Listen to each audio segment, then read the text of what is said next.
Okay, we'll open the meeting of the Scio Township Zoning Board of Appeal for November 20th, 2025. It's about 7:01 PM. I'll call the meeting to order. Next item on the agenda is the roll call. Mr. Shields? Here. Ramey? Here. Walsh? Here. Shields here, Noel? Here. Okay, everybody's here. Next item on the agenda is the adoption of the agenda. Any additions, any changes, any complaints? Move to adopt as published. Second. Motion by Mr. Walsh, seconded by Ms. Ramey to adopt the agenda. Any discussion? Okay, all in favor say aye. Aye. The agenda is adopted. Next item on the agenda is communications or correspondence. I have none. Anybody have any communications or correspondence? All right, moving along then, we'll move to the swearing in. Wait, don't have my swearing in. But I'm gonna watch those. Anybody who's gonna be speaking today, I'd ask you to stand and raise your right hand and I'll swear you in. That's on anything tonight. Okay, any of the public hearings. Do you solemnly swear to testify the whole truth, nothing but the truth? Yes. Okay, thank you. Please be seated. Next item on the agenda is public hearing. We have two public hearings today. The first one is public hearing variance number 25004 Quick Trip Corporation for 525, 597, 609 and a vacant parcel on Baker Road. Property numbers H-08-18-400-004 and 007 and 008 and 009 and 034 to allow C3 highway commercial zoning without connection to municipal sewer pursuant to section 36-74 parentheses small m parentheses 1 of the Scio Township zoning ordinances. The applicant or whoever is going to be representing and speaking for them, please identify yourselves for the record. Skylar Evans, Quick Trip Corporation. Skylar Evans. Yes, sir. Thanks. And what's your address, please? For 50 South Main Street, Naperville, Illinois. Okay, Mr. Evans, very good. And we have someone else at the table. Will you be speaking as well tonight? Yes, And your name is? my name's Todd Shebor, Schebor. I'm with the law firm Dykema. Shebor? Correct. Which office? Bloomfield Hills. Well, welcome to Scio Township. Thank you very much. Who's going to be making the presentation? I will be. Mr. Evans, go ahead. I neglect, I usually read a little bit of how we're going to proceed in the public hearing. I open the public hearing as chairperson by announcing the subject of the appeal, the petition by identifying the applicant's name, case number, specified request, and the general location of the subject property. I then, as I'm doing now, summarize the procedures and rules to be followed during the hearing. I will call upon the petitioner or the petitioner's representatives to present their statements in support of the appeal along with any supporting evidence. After that, the petitioner, his or her agent or attorney may present his or her case, including presenting witnesses on his or her behalf. After that, members of the ZBA shall report on site inspection, if any, and any conversations with the petitioner which may have occurred. After that, members of the public who support the petitioner speak and correspondence is read. After that, members of the public who oppose the petitioner speak and correspondence is read.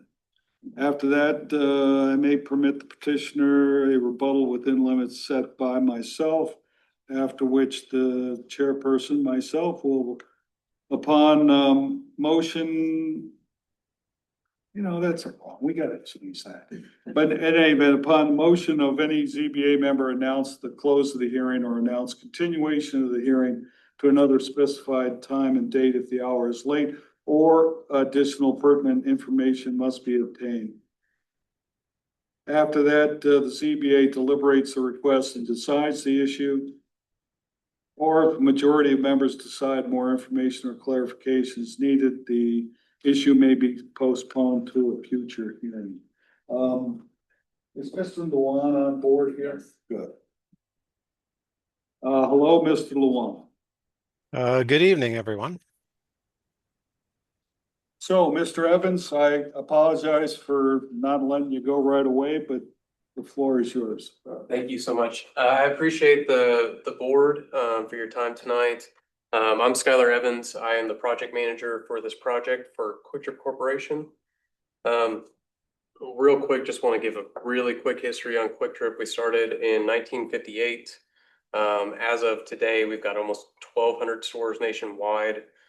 We are a private company, so we don't franchise any of those stores out. They're all ran by the company. And we employ over 35,000 people.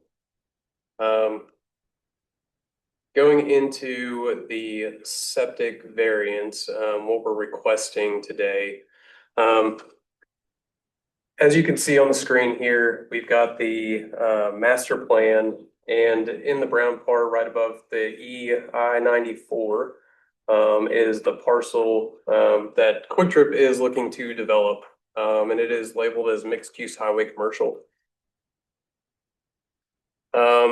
This is the the sanitary sewer map. Just a real quick overview on this is sanitary sewers on the other side of the interstate. It's really impossible for us to bring that over to our side, which is the reason for the variance request. Here's our conceptual land use. So on the right-hand side of the parcels, we've got the Quick Trip development. Over to the left side, we've got tree preservation, open space. This is a little bit of a better breakdown here.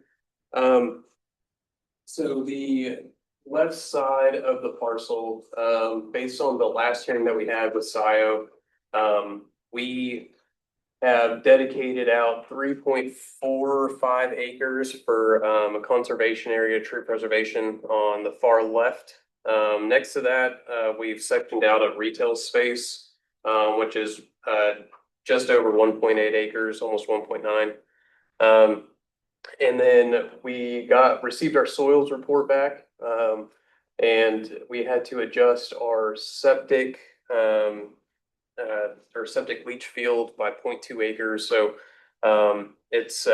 we've adjusted that and moved it along I-94, further away from anybody, trying to keep it out of the new Heritage Woods development, trying to keep it as far away from that as we can. So we've kind of relocated the septic leach field. That's a question which I had, if I could interrupt. Yes, sir. And I was looking, I think at the same drawing. It's a little bit different. We just got this today. So we just got our soils report back, telling us that we needed to update kind of the leach field size. Well, where is the leach field right now planned for? Because I can't see it on the drawing that I have here. Yeah. And it may be because the writing's too small. I don't know. Or maybe if I point to it, kind of Yeah, help so you off, would that be all right? So it's in this area right here. Oh, okay. Yep, and then the parcel above that's the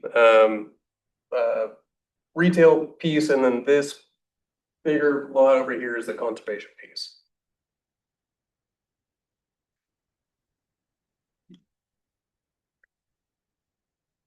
Did that answer your question? Sort of, yeah. So if you're looking at if you're looking at the old plan, I don't know if you can see my cursor, but the old plan kind of has the retail space and then this L shape here. That's, oh, I see. Yeah, so The that's, problem with this sort of presentation. It's hard to see. it is. With your pointer, it's hard to see. I don't know where you're going. Try that again, I get it. Mr. Evans. Yeah, so Sure. the original plan kind of had a combination of right there along the left side of the surplus pad, the commercial pad. No, Or, sorry. It was right the surplus pad there, Todd. That one? Yep. Oh, it was gonna be over here? Yes, so, Yes. yeah, so Yes. it was gonna be there and then come down to the I-94. Yes. But now we've extended that out along I-94 to keep it away from the commercial as well as, the residential coming in.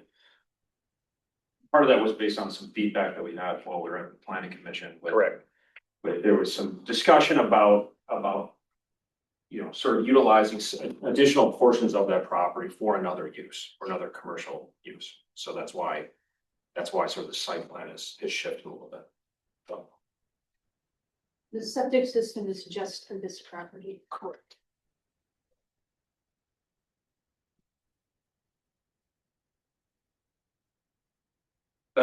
So this is currently what Baker Road looks like, and then an updated model of Quick Trip, what our buildings look like.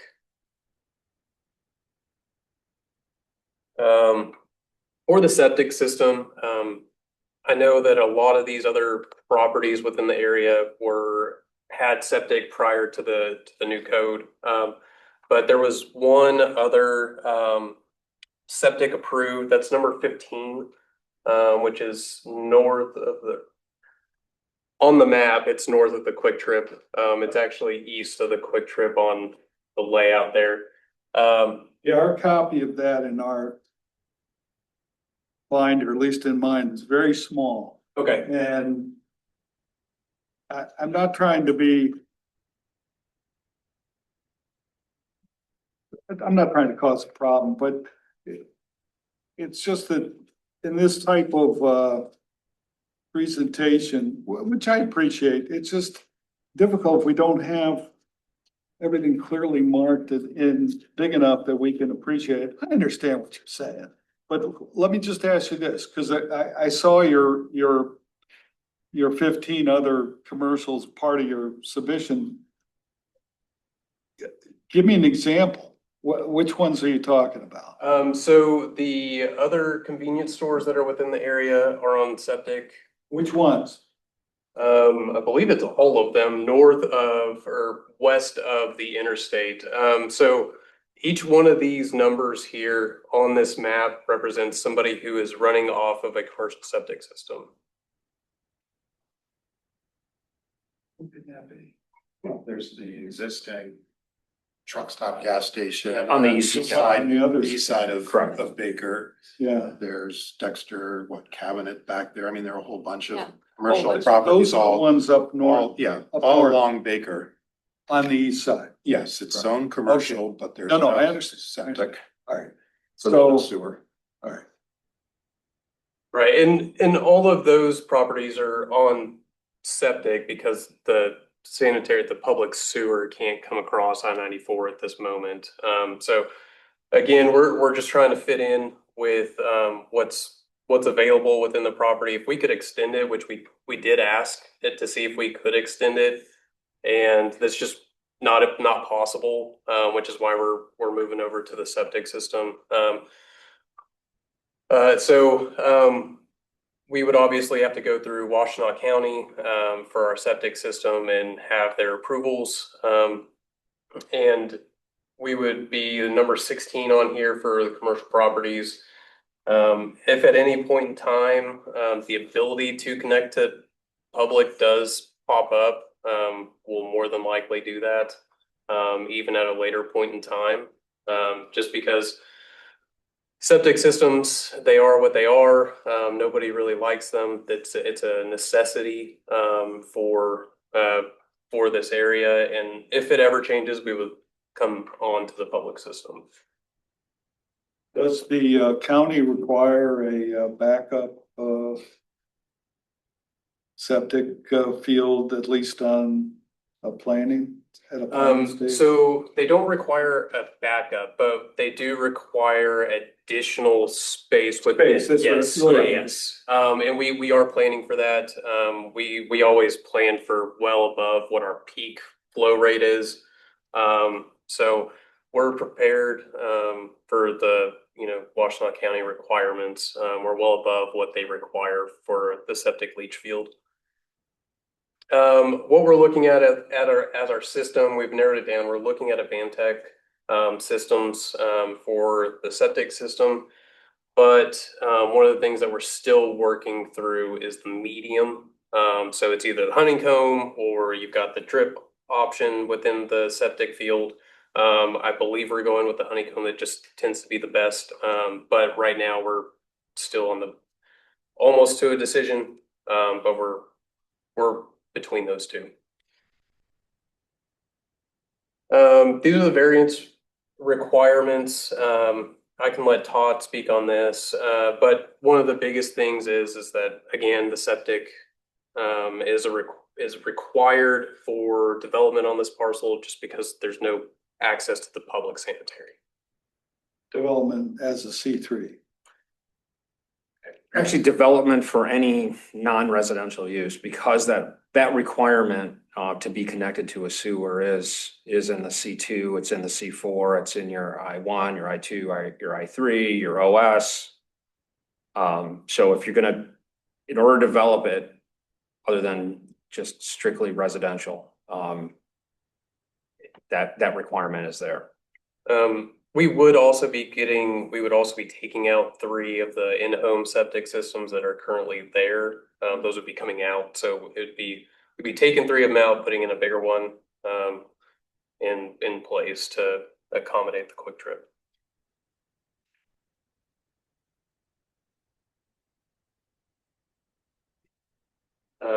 That's really the end of our presentation. Wanted to keep it pretty brief, and if you guys have any questions, we're here to answer them. What we're asking for is a septic variance so that we can continue on with our development process. We still have a lot of steps to go through before we get to a full approval point. This is just one of those steps that we have to take in order to get to the next Planning and Zoning Commission. Would be happy to go through if you want through all the steps for granting the variance. I know Carlisle Wortman, they went through it on their report. So I don't need to repeat it, but as you'll see, the project, it does meet all those requirements. And I think one of the big things is that this development and zoning at C3 is consistent with the future master plan for the site for that area. Happy to answer any questions. Will Washtenaw County Environmental Health provide regular inspections and reviews of your system? Yeah, it's a requirement that we have. Yeah, Yeah. it's a requirement that we have inspections on a periodic basis. Is it every year? I think it's every 6 months, but I'm not 100% sure. It's at least once a year, but I think it's every 6 months. Washtenaw County does that? Yes. Yes. Oh, yes. And Scio has its own community wastewater treatment ordinance on site. So for on-site systems. And I also wanted to mention, when there was discussion about this earlier at the board level, and the applicant did request the option of hooking into the community wastewater system at Heritage Woods, and Heritage Woods refused to allow any of the people hook in. If I can, they didn't refuse. It was just That's what I heard. so there was a very large expansion and onto their current system that was they were willing to consider it. They they kind of left it up to Quick Trip to decide if we were gonna do that, but it just doesn't make any sense. It's almost double the cost of the septic leach field as connecting to their system, because we would have to double theirs as well as do the inspections and everything else that comes with this, which is totally different than septic leach field to a treatment plant. The inspection requirements and everything else are completely different. And it would require more of that on the Heritage Woods side than it would for Quick Trip if we connected into their system. We can talk about that in discussion. Okay, I'm good.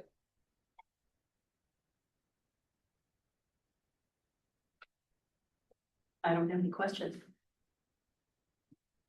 Got any questions? Third time I've heard this on the planning commission. I'm familiar. I was gonna say.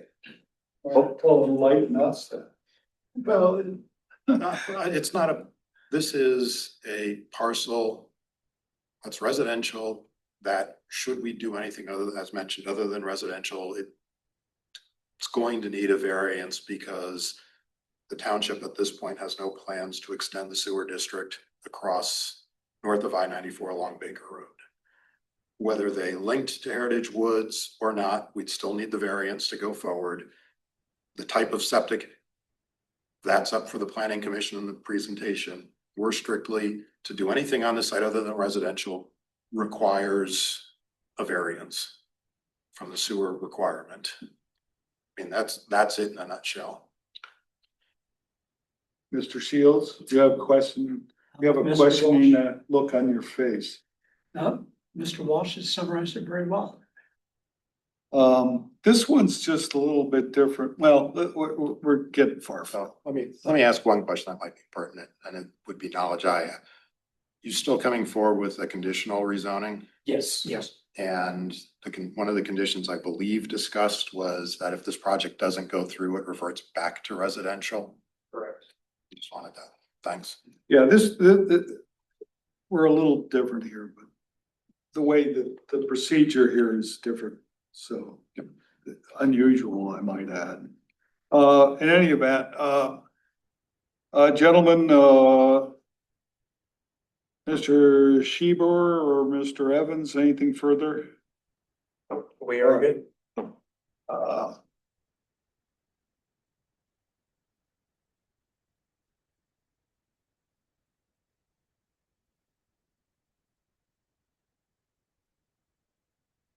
Then I would ask whether there are any members of the public who support the petitioner, want to speak? Anybody? Is there anybody on Zoom, Angela? No. Are there any members of the public who oppose the petitioner, want to speak? Ma'am, did you sign in? I no, because I wasn't doing a regular speech. You were what? I wasn't doing a regular speech. I just want to make a public comment. Well, we have Wasn't public making a comment. regular speech. Are you talking about this particular application? Yeah, I want to talk about what he just talked about.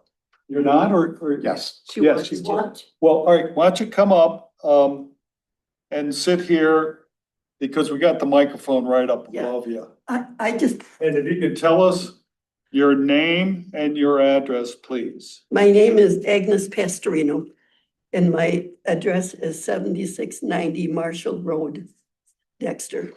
Okay, Ms. Pastorino, did I swear you in? No, you didn't.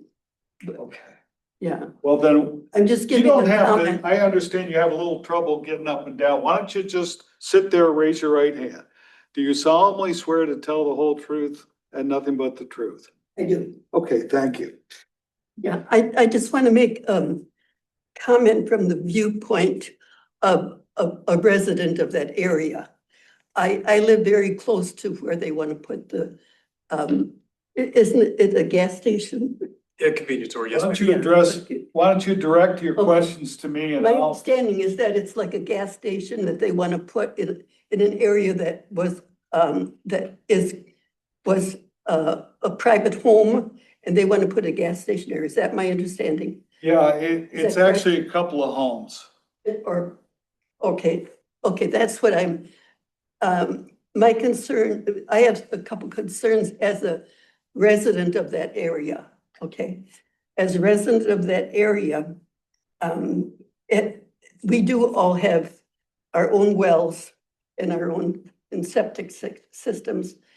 And we each are responsible for taking care of our own septic systems. My concern is with the gas station. It's a possibility, and I'm not saying it would happen, but it's a possibility of the groundwater and the water table being polluted. And that could destroy the quality of the water in our homes, in our private homes. I also feel like we already have four gas stations on Baker Road, at least four, but I don't know if there are any more than four. No, there's. And we have a lot of gas stations in the Let's not area. get another one in there right now. Let's stick with what we got. And I don't think we need more gas stations. I would prefer to see it stay as private homes. But if it's going to be a business, I'd like it to be a business that is not in any way going to detract from the possibility or add to, let's put it this way. I don't want to see a business that will add to the possibility of polluting our groundwater. I also feel that there are other kinds of businesses. If it's going to be a business, I think there are other kinds of businesses that would be more value to the community, since we already have gas stations, and that if we had some kind of a thing there that would be a gathering place, like say a restaurant or a pizza place or some kind of place where people would gather to talk with each other, get to know each other, and have social context, that would be nice. One of the things I've noticed we do not have in Dexter at all is a good gift store, especially for children. I have grandchildren and great-grandchildren, and I have to go out of town to find a place to buy them a present for their birthday or something. I got to go out of town to do that. And I think if we had like a toy store, a gift store, a restaurant, a coffee place, or there are other things that I think the community would get more value from than another gas station. It's my opinion about it. That's all I have to say. Well, I appreciate it, ma'am. I understand exactly what you're saying. Can I make a recommendation? Pardon Your me? comments would be very helpful the next time Quick Trip comes to the Planning Commission and then ultimately to the Board of Trustees. That's where the things If I know when meetings are, if I have information about it. I had information about this meeting. And so I was able to go to the township office and get more information about it and study up on it before I came to the meeting. Well, let me ask you this. Did you actually get something in the mail giving you a notice of this? I did. Okay. I got a 3-page notice that had like a couple maps, but they were hard to see. Yeah. And then in a sheet of information that said what the meeting was going to be about. Well, first of all, if you got a notice, I think you're gonna get a notice of the next time it comes into the planning commission. Yep. That's Mr. Walsh's I on. automatically get that. Okay, I think I you would will. like that. I would like that. I believe so too. I'm not 100% sure. Yeah, I think you would, if you were within the realm of. I would like that. Yeah, well, the other thing I'd suggest you do is are you computer literate, so to speak? Not very good at that stuff. I'd rather come to a meeting and talk to people. Yeah, Can well, you go it to probably wouldn't be a bad idea for her to call Yeah. Yeah. just call the township once a week if you have to. You won't have to, but maybe once every 2 weeks or so, it's a safe way of doing it, I guess. Just call them up and ask them what's going on with this particular project. And you have the identification of it there, Because it's right there on the. Right, and there's another related project that's going on in that area. And that is that, there's like, there are gonna be a lot of buildings for senior citizens and stuff. Yeah. And Yeah, I got a that- whole packet If you on that. stick around All on that that, I'm interested in, because that's right by my house. stick around a little bit more and we'll get to something to dealing with that in a Yeah. few minutes. I'm interested in learning about that stuff and getting an opportunity to have input. Well, and I think that's important and you should. Yeah. And I will say that this is kind of a bit off base for what we're doing here. Yeah. And it's really at the planning commission, but I see a lot of really significant issues with this project and with potentially others. But that's not what we're here for today.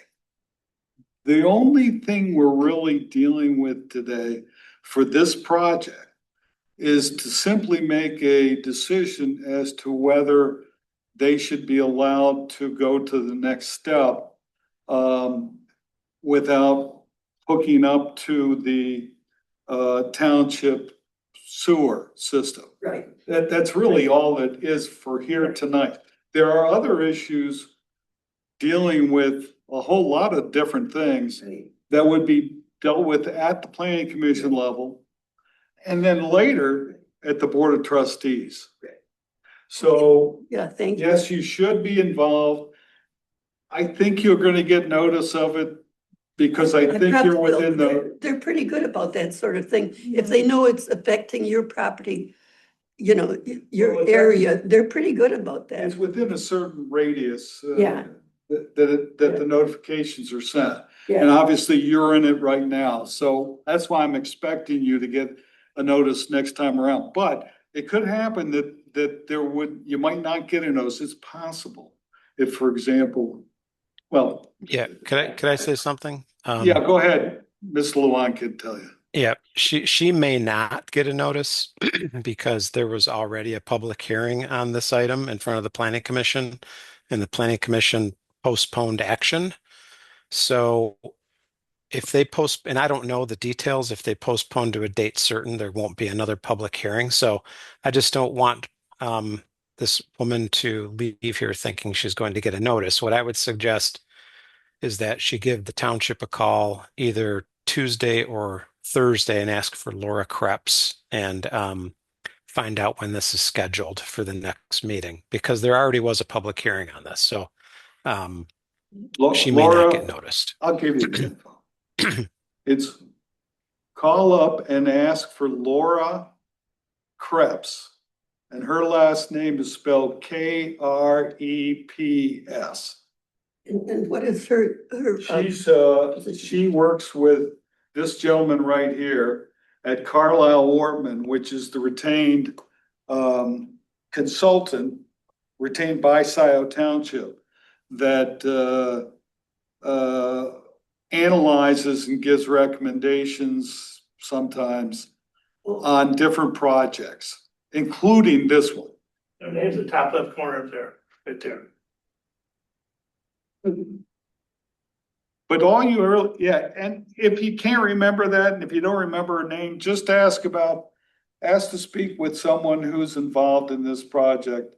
And Mr. Luan knows the calendar more or less for what's going on at the planning commission. We don't here at the zoning board, but he would. Call Tuesday, Thursday, something like that. Don't let it go and put it on your calendar when they tell you when the next hearing will be. And then keep at it. You may have to call several times. There may be more hearings. I don't know. Laura Krebs is at the Township Hall all day Tuesday. Oh, is she at the township hall? Yes, On all Tuesday, day Thursday, but not this coming Thursday. Right. not on holidays.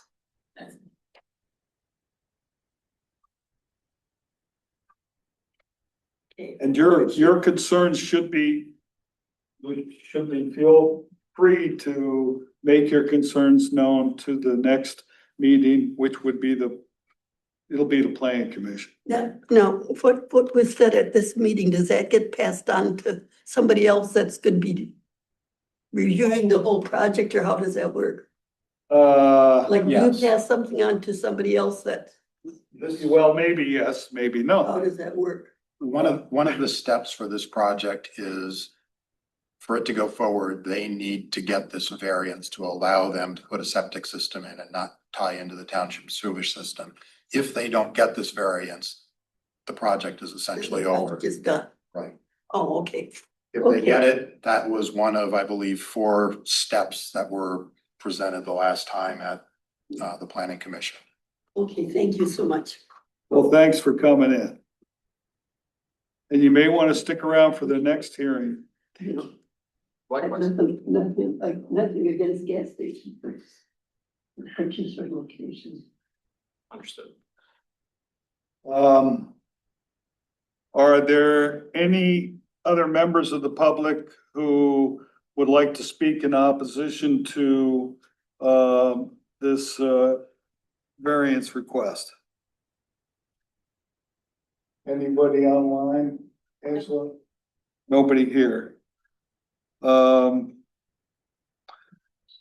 The next step in the procedure is I could allow a rebuttal within limits set by myself. Gentlemen, do you want to make a rebuttal of any sort? Okay, yeah, they're signaling no.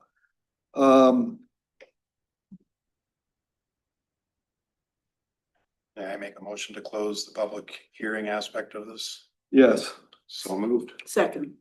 moved by Mr. Wall, seconded by Ms. Ramey to close the public hearing. Any discussion? All those in favor say aye. Aye.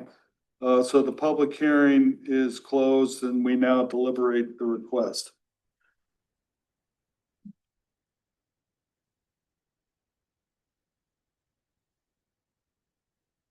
Has the board received any other requests of this nature in this area for waiver of the hookup request for this type I of business? believe so. But I think, so I know there are some older ones that are in place. I don't know when the requests came through, but I think so. On Dexter Ann Arbor Road, don't we have Doug? Yes. Weren't there some requests, or isn't there a comparable situation with, is it Cribley Drilling? That's Um, the commercial section up along the railroad tracks. That's the That- other commercial area that can't tie into the sewer system. But they've been, But yeah, Yeah. they've come to us, the planning commission, regarding an expansion they've already made, and they want a site plan update for gravel parking area for equipment, but that wasn't anything that was going to tie into or need concerns with updating on septic or sewer. What is their current septic sewer system situation? Gotta be septic unless they tie into the city of Dexter, because they can't tie into us. We don't go that far. Correct. And those are a little different than this case, is those have been zoned commercial for many, many years. And in this case is a residential property that's requesting to be rezoned commercial, which then has brought this issue up. And to answer your question, Mr. Oth, there in your packet, I think there is a case that came up in 2004 that sometimes I can't believe that, I wrote something back in 2004, because now we're talking but you made a lot of sense in 2000. I just I think I wanted to made- draw that distinction. I think I made more sense back then. But No, I know what yeah. you're referring to. yeah. And that was a similar case just up the street on Baker Road, and it was a office conversion of a home, not as intensive as what is being proposed here, because they basically use the existing house and just convert it to an office. However, the same issue came up, and that was granted. Some of the other And that variance was granted. Some of the other properties on Baker that are identified in the applicant's map, go back many, many years. Particularly if you think about Newman Boulevard, that kind of heads east off of Baker. There's a number of businesses, some rather large. At the end of Newman Boulevard, there's a large office complex that has their own sewage treatment kind of. It's a very fancy. To say it's a septic is probably undershooting what it actually is. A very, very fancy septic system. But that predates, that zoning was office, or I think it's zoned office for, years and years and years. So there are a number of businesses that have, commercial industrial office uses on septic, particularly on Baker Road, and a few others, as was mentioned, west of the city of Dexter. Uh, but the only one that I can recall that has received a variance to allow this situation is the corner of Marshall and Baker.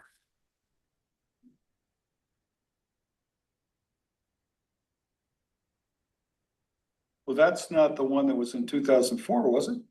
Yes. That one? Oh, you Yes. mean the one up right, what is it now? Say it again? Insurance place or something? Yeah, yes. Yeah, That's the one. Yep. okay. Yeah.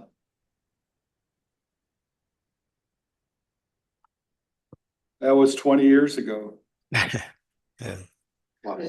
But I remember one of the things that impressed me back then is I thought that once they put in the pilot, on that side of the freeway, that the residences all along Baker, particularly on the opposite side of the street, which I think most, if not all, I thought they were getting the short end of the stick.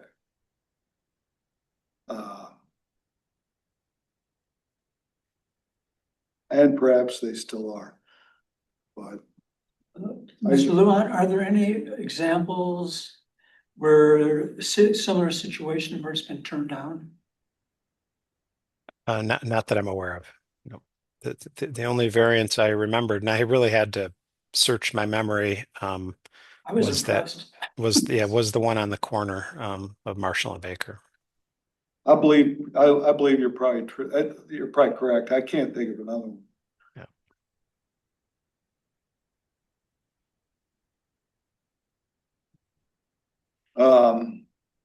Okay, so just in summary here, the issue is what in its essence, and although it's a little bit, the procedure is unusual because they're coming for a variance before they're even allowed to even do what they want to do. But We raised that at the planning commission. This is a chicken and the egg thing. And Yeah, this was the agreed upon process. For Someone's going gotta forward. go first. Yes, someone has to go first. Yeah. No, I wanted to put it on the record, though. It is unusual. Yes. We know it's unusual. And there's probably no other solution at this point. There's no other possible solution to the procedure, I Yes. should say. I have a lot of questions about this project in my own mind, but they don't have anything to do with the zoning board. That's the way I'm looking at it. I mean, I have a lot of problems, but from what I know, and I don't know all that much, so. But you know that there are issues. Yeah, there were both times I was at the planning commission, there was a lot of discussion. But again, this is particular to if this goes through as a conditional rezoning, do we grant the variance that they don't have to hook into the sewer system? I mean, it's that simple. Yeah, and we really can't go a whole lot further than that because it's outside our. Right, Review. it's not our Yes. lane. Cause I'll come out and just say, Come to the planning commission next time it's on the agenda, Tom. Yeah, I'm sure you all know very well the real problem, there's a couple problems, but one of the big ones is the traffic over there and the layout of the roads. I'm sorry, but that's gotta be addressed. That's been brought up, I'm sure that you will deal with yes. it, so. But, all right, so Getting back to the- that's where we are, right, Mr. Yeah. Shields? Getting back, I did not do a deliberate site visit because I'm aware of this and I've driven by and there really at this point isn't anything to see. I've goofed up, I've fouled up our own procedure, we all should state on the record whether we've done a site visit and whether anyone has talked to the applicant. Mr. Shields?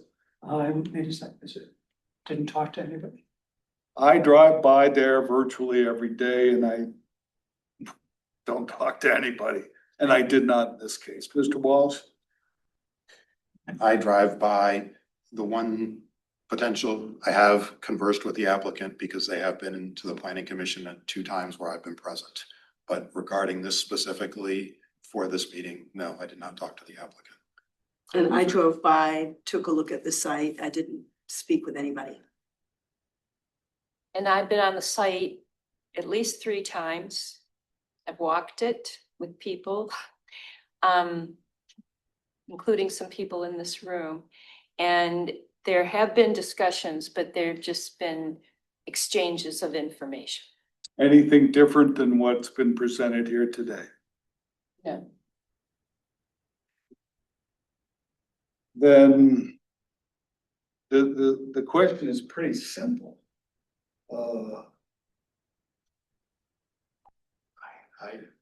I'm in favor of granting just because if we're gonna do anything in that corner other than keep it residential, it needs a variance. The master plan calls for it. Yeah. What it's going to be is in our purview, but to do anything happens. And again, since it's a conditional rezoning, if for some reason the project doesn't go forward, it reverts back to its current status, which means anyone else wanting to do something has to come back and to us yet again. And I agree with you. I'm inclined to grant this. It's consistent with the master plan. There's not much else that can be done with the property unless it gets the variance. I would depend on the planning commission and the health department to address the other issues that there may be with the property. Yeah, the septic and the health department that was brought up in the Carl Yeah. department, that's gonna be addressed by OHM. Sure, They they're- come to the planning commission. They'll take care of that. Yeah, Right, so it will, in the next steps, be addressed. right, exactly. And I'm in favor of it too. I saw you're ready to speak, but No, I was gonna raise a question, and that is, should we make it assuming that's I agree. that's what everyone's kind of heading in that direction, should we make it contingent upon? Do we have to, or is it redundant, make it contingent upon, approval by the health department? it can, but I think it's redundant. I think it's redundant. We might want to consider making it, having a condition that if sewer hookup does become available, Yes. that it will be connected Within, a year. Well, it's not going to it in a year unless Heritage. No, wants No. it. once it's Once, available, once it's available, Oh, so it's okay, available okay. 20 years from now. yeah, Okay. that, I think it'd probably be more reasonable. That's a big deal. 2 years, maybe? sure. I mean, again, if we want to worry about that at all. I Because that applaud may you be because I something was that thinking the- about the same thing. And, as I was going through this, I'm sitting there going, maybe 2 years. Because there's a lot that goes into it. But then again, that may be a little bit wishful thinking anyway, because if it comes in and it doesn't get hooked up in 2 years, do we force them out of business? The variance runs with the land. So I don't know, it won't be our decision, but it'll be something to be looked at by the township. Assuming someone digs through the files of members. Yeah. I'm inclined not to necessarily encumber it that way. I think it adds an administrative burden. There's the question of enforcement. And I have a lot of faith in the health department and the planning process that if they won't allow it to go forward unless it's done in a way that's consistent with health regulations and public health and safety. And if they think that that's okay, I don't know that trying now to predict what might be required years from now is really necessary for us. I So see one that's- of the big advantages of this is we get things consistent with the master plan. Yes, And by putting up the thing, we just create confusion down the line that isn't necessary. do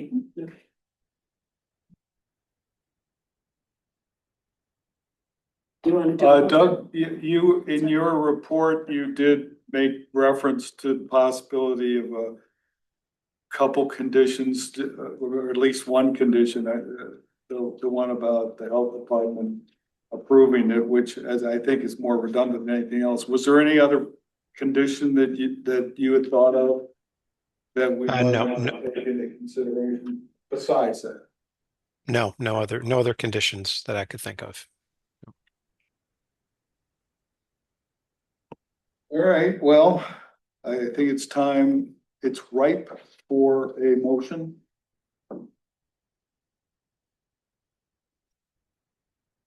Don't everyone speak at once.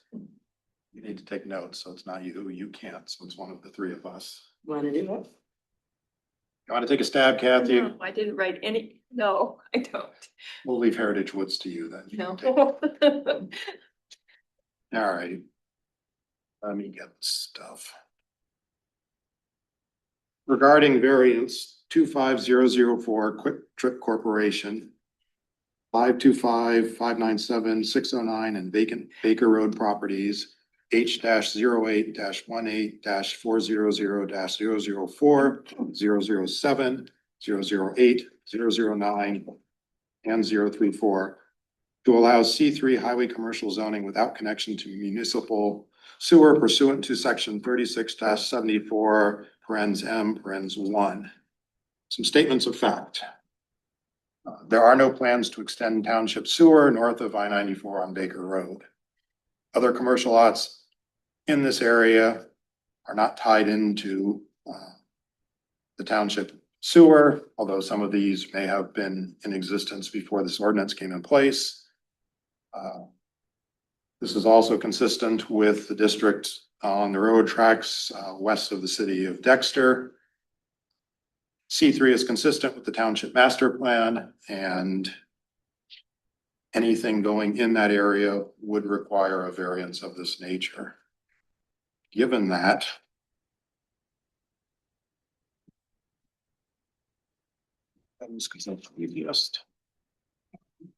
that there are exceptional or extraordinary circumstances or conditions applicable to the property that do not generally apply to other properties or classes in the same district. No, this is from a commercial unique, given its location north of I-94. That such variance is necessary for the preservation and enjoyment of substantial property right possessed by other property in the same zone and vicinity. As noted, there are other commercial properties north of I-94 on Baker Road that have this that aren't tied into the township sewer system. C, that the granting of such variance or modification will not be materially detrimental to the public welfare or materially injurious to the property or improvements in such zone or district in which the property is located. Again, this is consistent with other properties in the same area. 4, that the granting of such variance will not adversely affect the purpose or objectives of the master plan of the township. No, this is actually consistent with the future vision of the township from the master plan. And E, absent exceptional circumstances which would otherwise result in substantial injustice, the circumstances or conditions upon the variance is based are not result of the actions of the applicant or his predecessors in title. No, this is just an inconsistency in the township, in the ordinance and the sewer system. So I make a motion to approve this request. Support. Okay, there's been a motion made by Mr. Walsh, supported by Ms. Knoll, to grant the variance request number 25004 for the reasons outlined in the motion. Any discussion on that?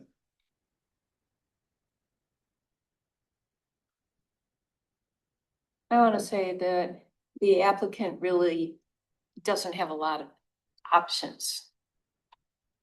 And I just, For septic, you mean? yes, or for, Other than what yes, they're doing here. yes. I agree with you. Hmm. Well, I'm no septic expert, but that's gonna be. But again, that's the planning commission. The actual septic itself, just granting the ability to go forward is. Because if we say no, It kind of ends it ends it. for the present. Yes. So. Any other comments? Ms. Shields, you have nothing to say. All talked out. Let's vote. Okay, I'm so ready to do that. what? I'm ready to do the vote. Please. All right, go ahead, fire away. Nola, Yes. Shields, yes. Walsh, Yes. Ramey, Yes. Oth. Yes. I'm gonna present to the applicant, a signed copy of, the decision of the zoning board. If you just hold on just a moment, gentlemen.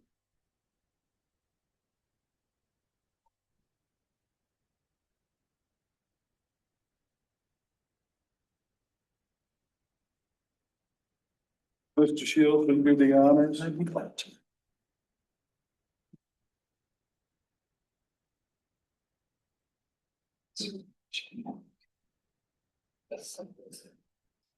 Okay, and again, Ms. Pastorini, I want you to keep in touch as this proceeds.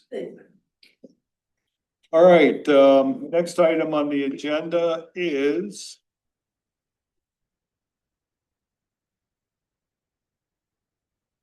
public hearing for variance number 25005, Scio Manchester Apartments LLC as Heritage Woods, H-08-18-400-044 and -046 to allow for an additional sign containing 18 square feet of signage area as outlined in section 36-370 paren A and paren of the Scio Township zoning ordinance.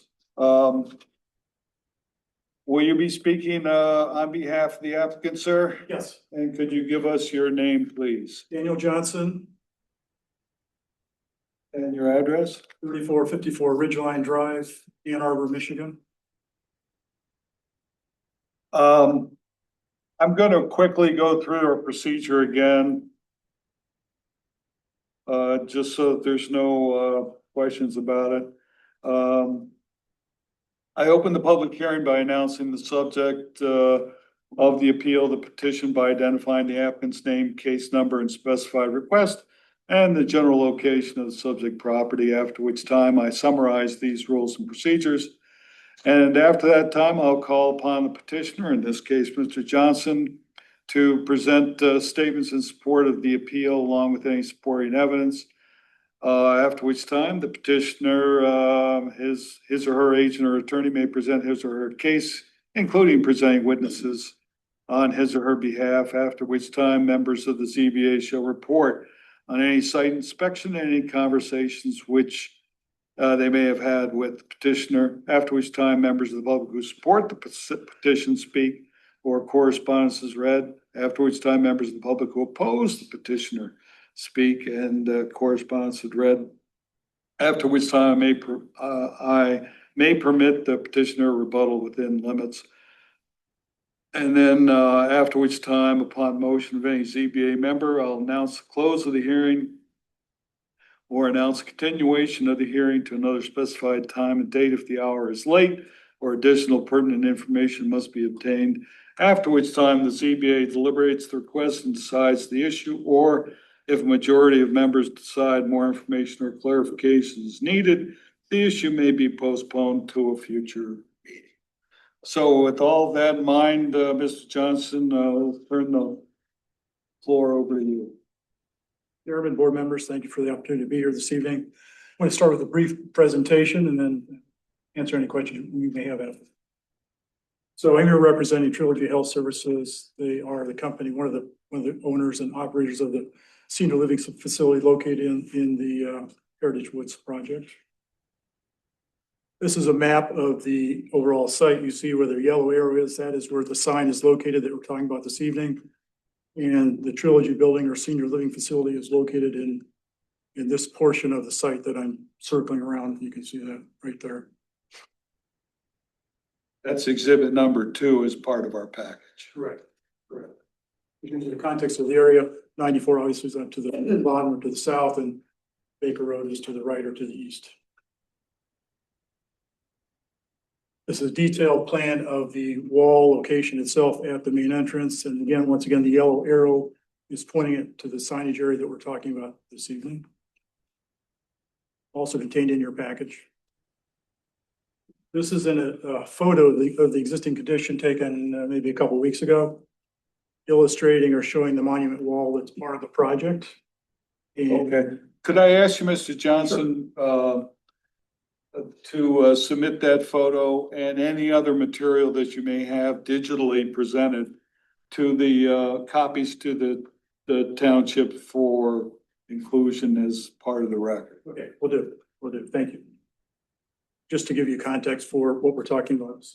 Then this is an exhibit, the signage plan exhibit that was contained in your package. So you see on the bottom of the plan or the bottom of the sheet, kind of an overall pictorial of the sign, and the detail is above that. The signage on the left-hand side is the overall signage for the overall project, which was previously approved as part of the Heritage Woods project. So what the proposed addition is the sign on the right-hand side of the sign indicating the Willows at Mill Creek, the Trilogy community. So that is the piece that's being proposed as the additional signage in this context. And it's also 18 square feet. So the rationale for this request is that and I think the planning report summarized it quite well, but the request is to allow for identification for Trilogy Health Services building, which is part of on the monument wall, which is part of the overall project. So the facility is located, more than a quarter mile west of Baker Road, which is quite unusual.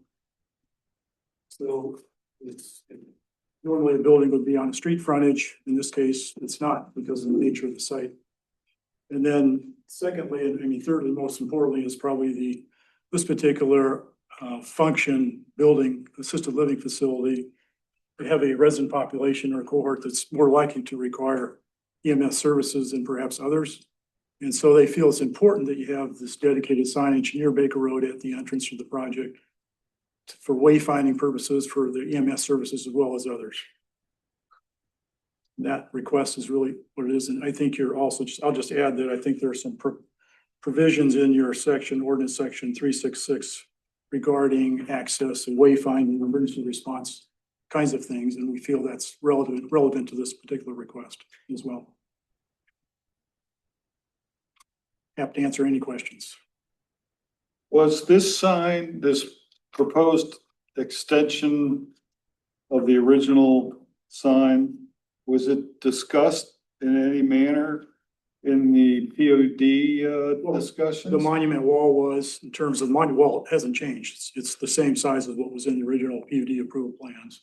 Well, The okay. the signage for the project was on the left-hand side of this exhibit as part of the project approval for the POD project. No, I'm talking about just the extension. Was that discussed with anyone, our consultant or with the planning commission in the course of discussion of the PUD? The additional signage, it really wasn't. Not the additional, yes, not the Original original. signage was never discussed, but the wall it was there in its entirety from the original approved plans. Well, the wall, yeah, but you're extending it. Well, the wall is the same size as it was originally. Let me go back to a couple slides here. Right, no, you're correct, Tom. Here's, if I can follow up on that, is there any new information that you discovered since final site plan approval by the Board of Trustees? It's pertinent to this, because the use of the senior living facility was always anticipated when the final PUD was approved. There's Absolutely. nothing new here that I see, but so I want to ask you, what's the new information out there? Well, the new information is that the Trilogy Company has requested identification on Baker Road for their facility. That's the new information. And why didn't you know this when you came for final site plan approval to the board? It was very early on in terms of their planning process. And their groups get together, they're a large company, they have facilities all around the state of Michigan.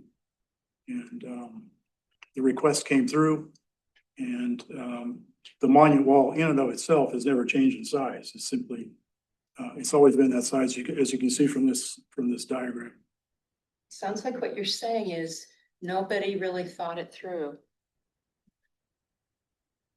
That's one way of looking at it, but I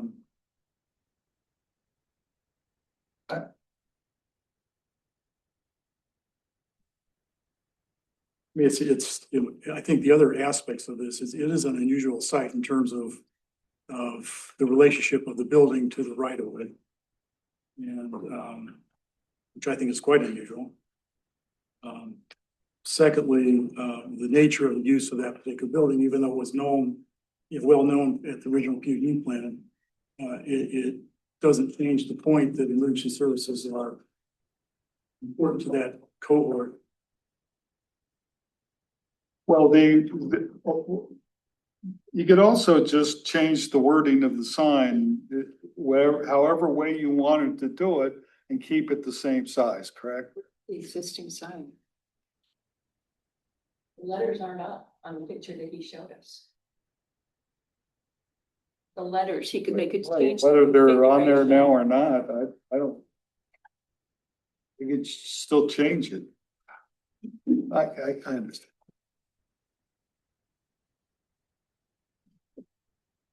Well, there's multiple companies within the project, multiple organizations. That may be true, but the number of companies doesn't have anything to do with what a variance request is really going to be decided on. Whether there's one company or 10 or 20 or 30. Let me just add that Mr. Heath Ryder from Trilogy is on the Zoom call this evening. Perhaps he could comment or add to this discussion relative to his experience with other facilities. Take the information on this gentleman so we can have it for the record. And I don't know how else to do this, so if we could bring him in and Angela, and I'll swear him. I don't even know whether this is legal, but I'll try to. I'll sit on Zoom and was it COVID? So I'll swear him in. Sometimes you'll have to ask him to raise his hand on the Zoom.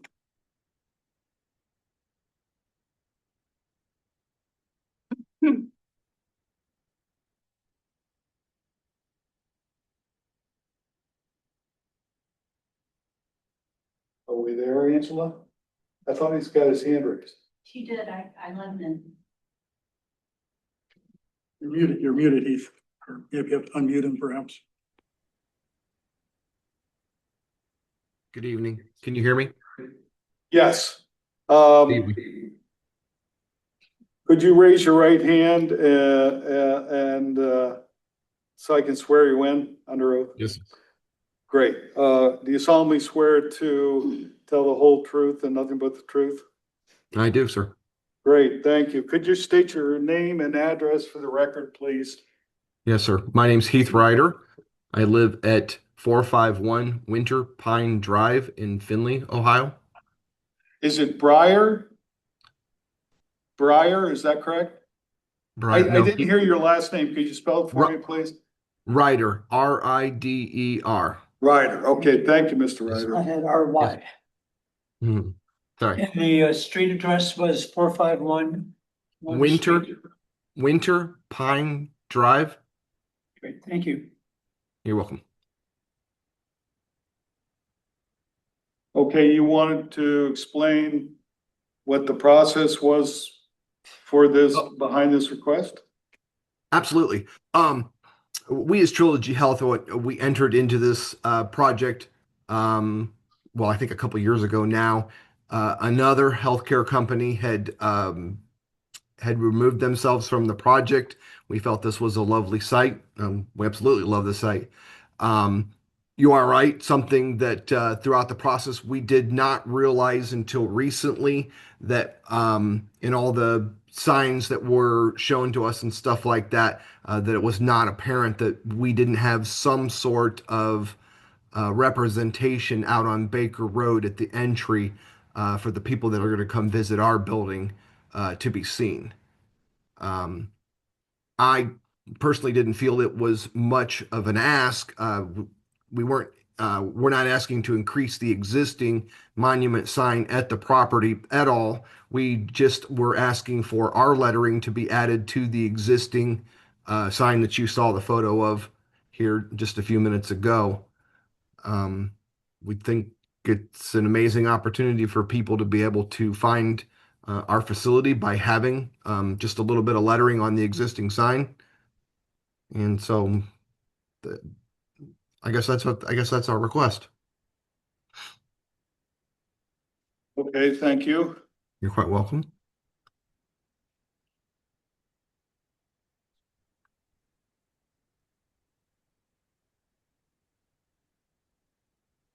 Could you bring up that photo again, Mr. Johnson? Sure. This one? Okay. And from this photo, which you'll be submitting as part of the record, Yes, this is what I think you call it a monument. it's a monument wall with the signage that's mounted on top of it. And what you wanted to do is to extend it from the right-hand side of this monument, another, You're not extending, you're just adding additional signage. Wall doesn't change at all. There's a sign okay, right. all right, so you want, okay, so, Any sign here, this is pure sign. They're just putting additional signage on them. well, okay. I think it's the terminology. If you can still hear me, Yes. we're just asking to in that photo, that wall is the size that it will be from now and in the future. We're just asking if we can put lettering on that wall. We're not actually asking to make that monument wall any bigger or in any different shape. We just want to add our lettering to it.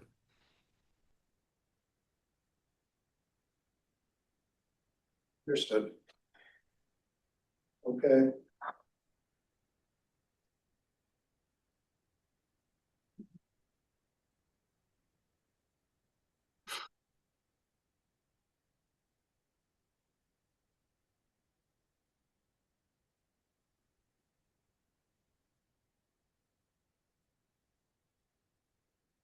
Asking the applicant questions at this point, or are we Yeah, talking if you have about any site questions, visits? yeah, well, we can ask questions, we'll get to the site visits here.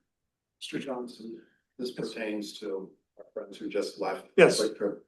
Do we know, assuming that project goes forward, how they're gonna post signage because they're gonna be using that road to get access to their, From what I've seen, all their signs would be on their side of the road, on the Okay. south side of the boulevard, correct?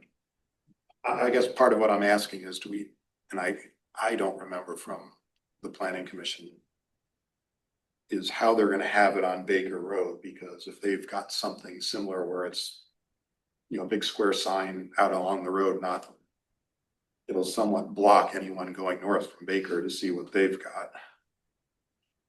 As I recall, if I could interject, if I can recall from their graphics, it's actually mounted, one is just mounted on their building face, which. Right, is back. Yeah, I just don't recall if they were gonna have something along the side of the road or not. Again, within what's legally around with the ordinances. You know, I acknowledge it is an unusual configuration with the site plan layout. But this is what you proposed. And we all thought it was very unusual. And there was extensive discussion about how cars are gonna have to back, you know, Michigan turns are gonna have to occur to get, but I mean, that's not our issue. I know that's not our issue here tonight. Ms. Knoll, just for the record, when you say we, who are you referring? I was referring to the township board. Yeah, and the planning commission as well. Access, shared access, and then people going back to Heritage Woods and then potentially, should it go forward, going to Quick Trip. That's been discussed both times extensively in the planning commission when it's come forward. But again, getting back.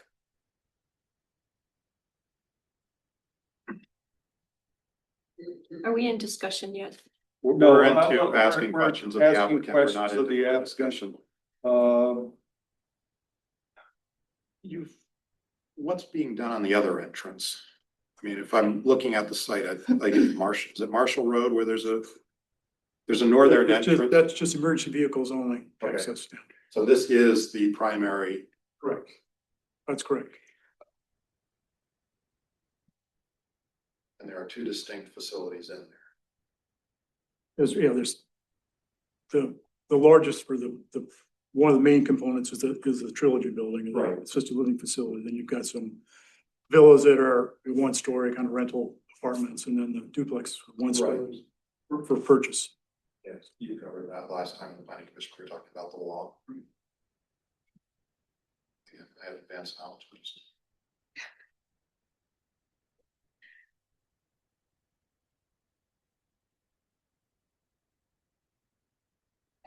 Any other questions of the applicant? Mr. Johnson, Mr. Ryder, do you folks have anything further you'd like to say or propose? No, sir.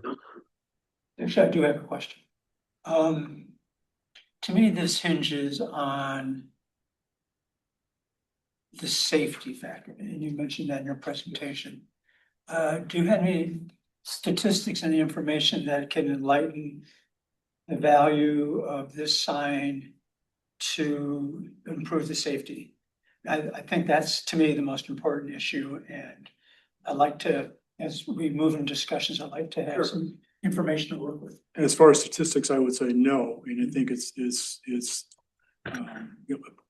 you look at the picture, you can see the Trilogy building would be out of sight in terms of what you see here. That's farther down around the corner. So I think having identity at that location where you come off the freeway would be important to EMS services for sure. And they feel it's important because of as I said, the nature of their resident population. Will there be like arrows on those signs that point to the two different? As you get farther into the site, there is signage that would take care of that. Yes, it's all on private roads at that point. So.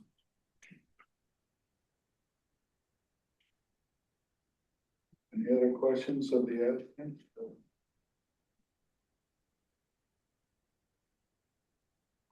All right, then let me ask whether there is any, well, let's disclose whether any members of the ZBA have had a site inspection and any conversations. Ms. Knoll? Well, I've been to the site before, but no conversations recently. Okay, before it nothing came- different than what's been presented here today. I drove by and looked at the location. I didn't speak with anyone. Mr. Walsh? Same, I've driven by the location, not spoken with anyone regarding this variance. Yeah, I also drive by there virtually every day, but I've spoken with no one. I think we should do more like this where the two are side by side. Made it really easy to do the drive-bys. Yeah, So I so did a drive-by. did you talk to anybody? No, I didn't. Okay, thanks. Are there any members of the public who support the petitioner who wish to speak? No one here in the room. Is there anyone on Zoom? No. Nobody? Okay. Are there any members of the public who oppose the petitioner desire to speak? Nobody here in the room again? No. No, nothing on Zoom. Okay, thank you. So I don't think there's any necessity for a rebuttal. Unless Mr. Johnson, Mr. Ryder, if you had anything more to say. I just emphasize the access by EMS services and the visibility. Then I will entertain a motion to close the hearing. Support. Motion by Mr. Shields, support by Ms. Knoll, to close the public hearing. Any discussion? All right, all those in favor say aye. Aye. So the hearing is now closed and we can deliberate. Now, you had some deliberation? Well, I just have some comments.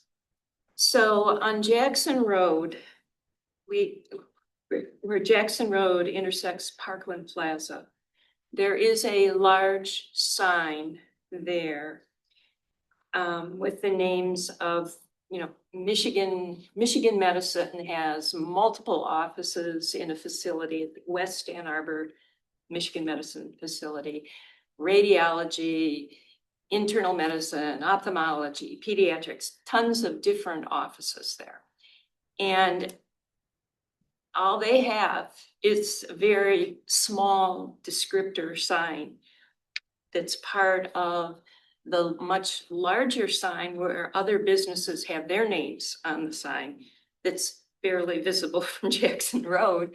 But I mean, in this era of GPS, where all emergency vehicles have that capability, most people can find a location with, the streets are labeled. And I mean, I don't know that we need additional signage for this, adding another sign to make it safer for people to get there.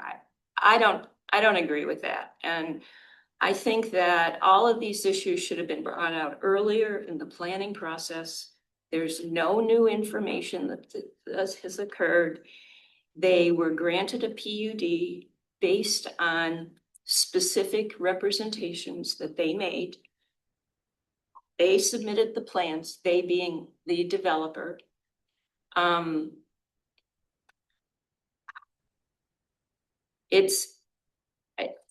go back to what I said at the very beginning.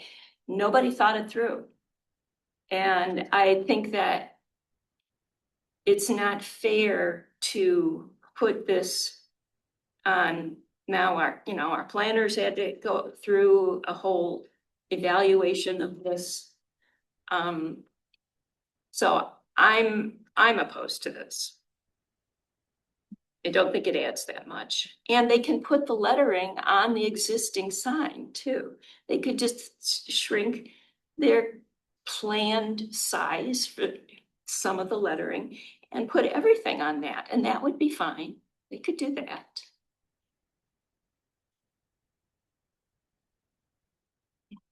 I had a question. I guess Doug might be the person to ask this. As I understand it, the township master plan calls for this area to be mixed use highway commercial.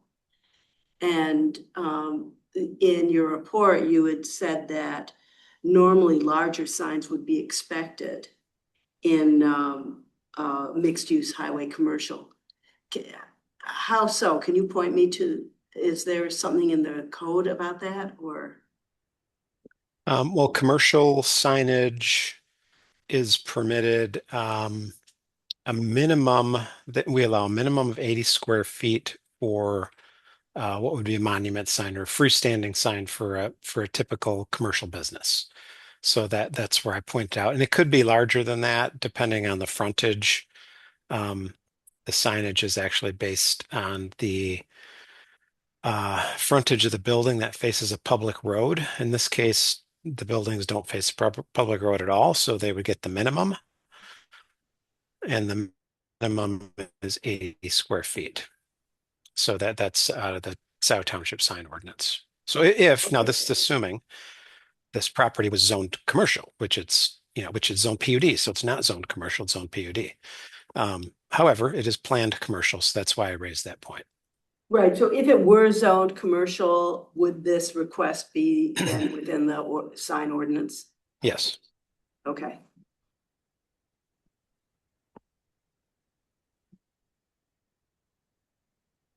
Well, although I had a question, as Ms. Knoll picked up initially, as to whether this had actually been discussed throughout the PUD process, and I understand it was not. I asked that more or less just to have a full understanding of why the request was made now. But, and although I agree with you there, that really, I mean, this is the sort of thing that you would certainly expect, particularly in PUD discussions, to have resolved well before it would get to us. I don't see that as a reason to really primarily deny the request. But I'm in favor of a denial because, as suggested, I think you just reword the approved sign in a manner which is consistent with the sign allowance and still achieve what you want to do, which is more than identify two facilities, so to speak, in the same area. I don't believe that there would be any problem with Washtenaw 911 getting in here to a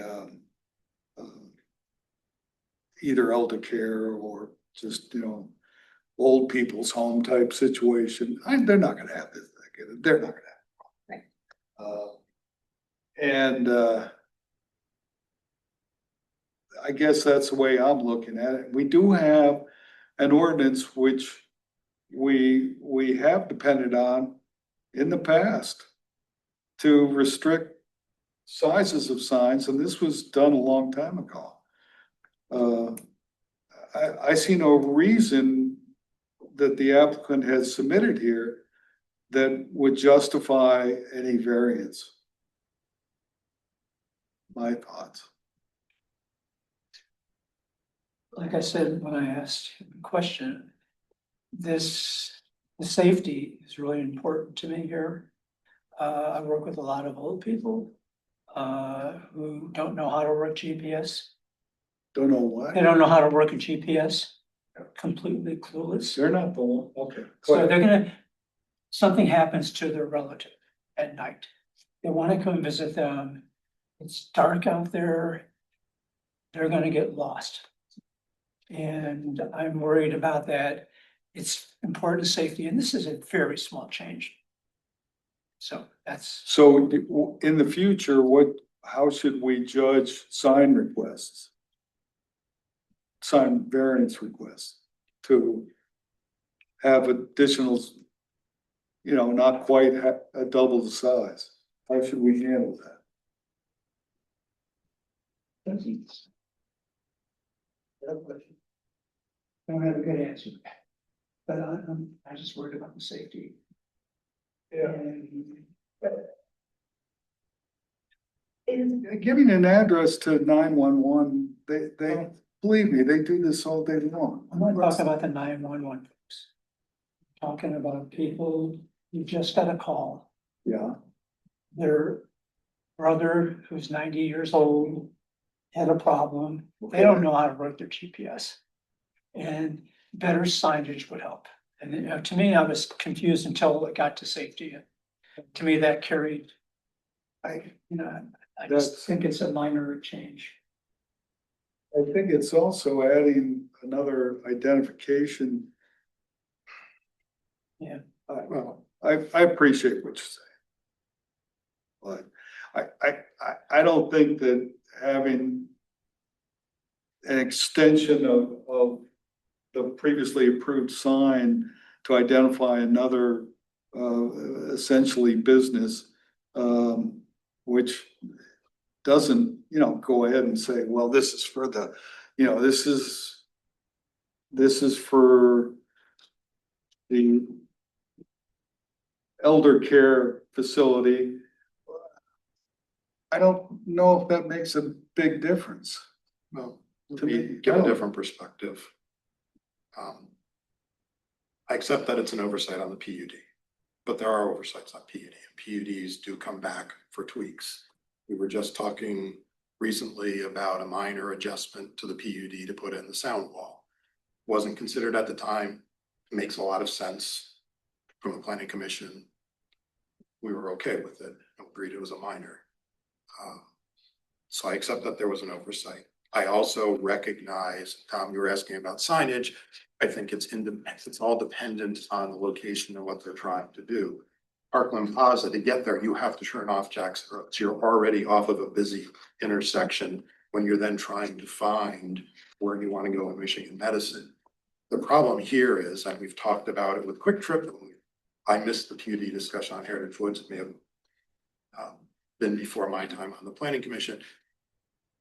Baker and I-94 is incredibly busy.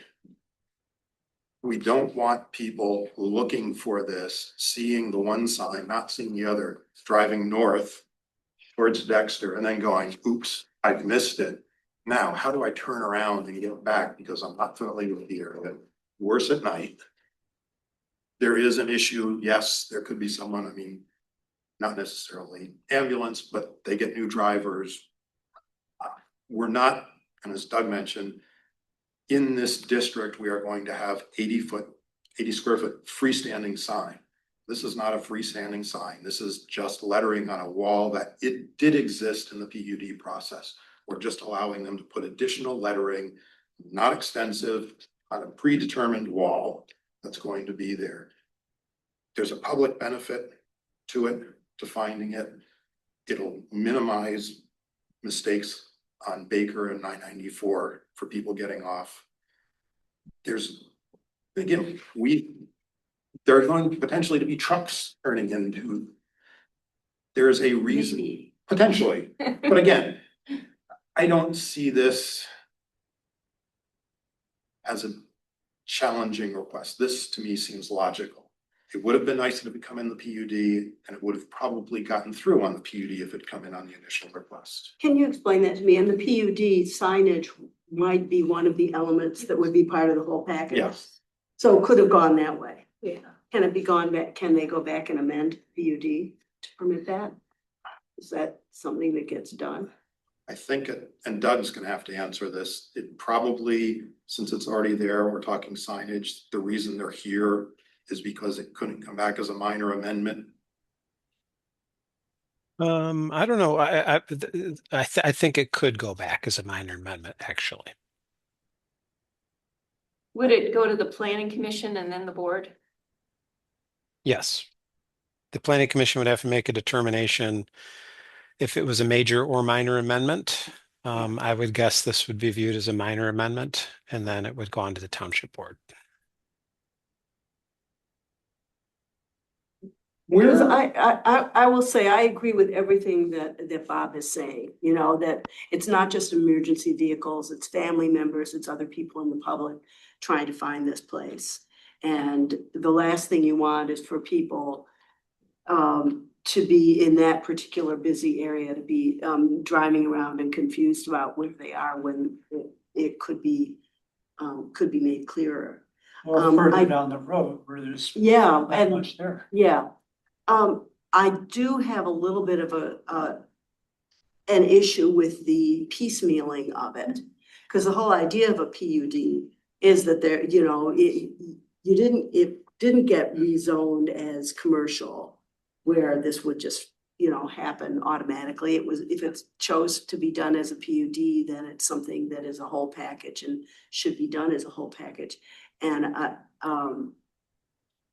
it's a little, I don't know, doing a piecemeal with part of it through a variance and part of it through a PUD.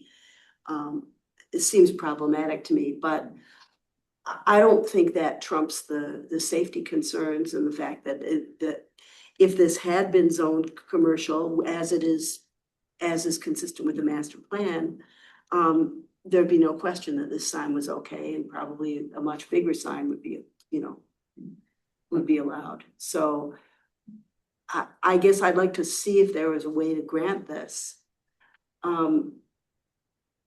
But I don't know if it fits really within the four corners of The piecemeal piece, I mean, there is a cost. There's a cost to coming here. There's a Yeah. cost to going back to the planning commission to get it assessed, whether it's major or minor, and then going forward. So I mean, it's not a freebie. Yeah. No, I hear you. Doug, if we recommended sending it to the planning commission, or how would the procedure go? If we wanted to send it back to the planning commission? They would, Mr. Johnson would simply have to ask for an amendment to the PUD. And as I mentioned, planning commission's first step is to make a determination if the amendment is major or minor. If it's minor, it can just move on and be approved with really nothing else at the planning commission. Ultimately, it has to go to the township board. If it was determined to be a major amendment, they would have to have a new public hearing and basically go over, it would be a much more complex process. But, and that's really up to the planning commission. I guess just it would be my thought, and the initial thought is that this would very likely be a minor amendment to the PUD, but that would be ultimately up to the planning commission to decide. All of this, one thing I would stipulate as a motion going forward is again, we don't want to have a freestanding sign, that it would be conditional as presented to us. So it's just on the wall. There is no freestanding. I mean, I want to, if this gets approved, I would insist on a condition that it is as presented to the ZBA. Yeah. So when you say freestanding sign, I mean, what? I don't want to give an open-ended. They're proposing that it be on that existing piece of Yeah, wall, but expanding an 18 square foot or Yeah. whatever it is, Yeah. on that piece in addition to to the other one. Yes. But But additional lettering on the the existing structure. Structure, yes. I don't want additional structure or So- whatever. So this,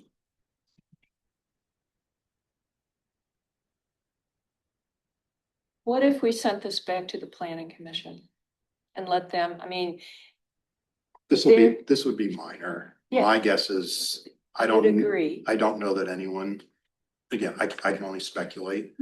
We didn't have a problem with the wall.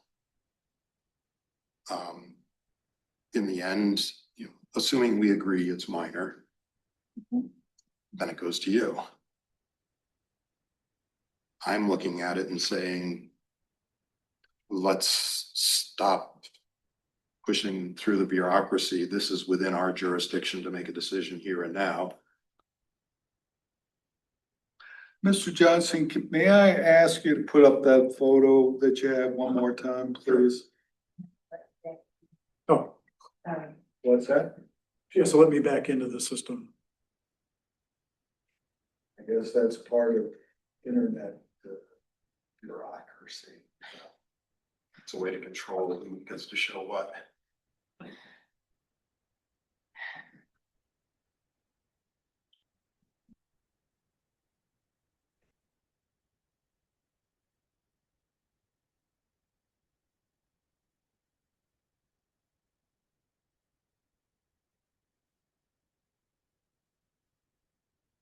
Somebody's got a hand raised?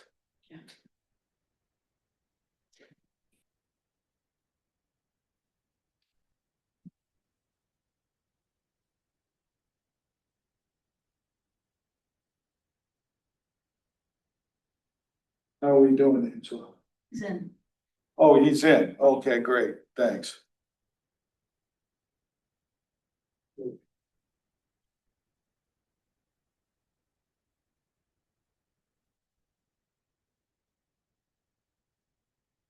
This is the image you wanted?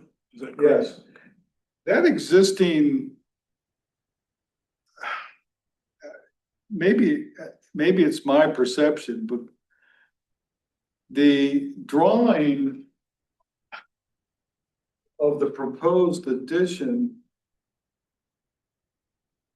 Additional signage. it's gonna be a lot longer. Or am I wrong here? Or is this drawing out of perspective? I mean, you tell me. No, I agree.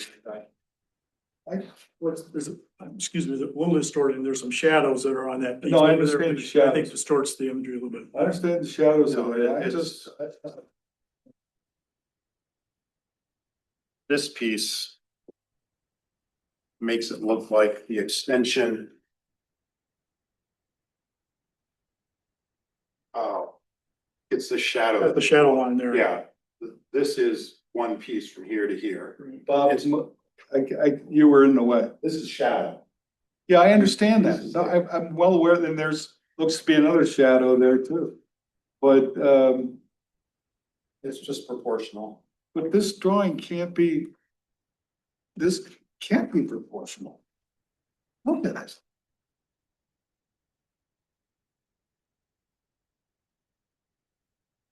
That can be part of, we can put a condition. The wall's no bigger.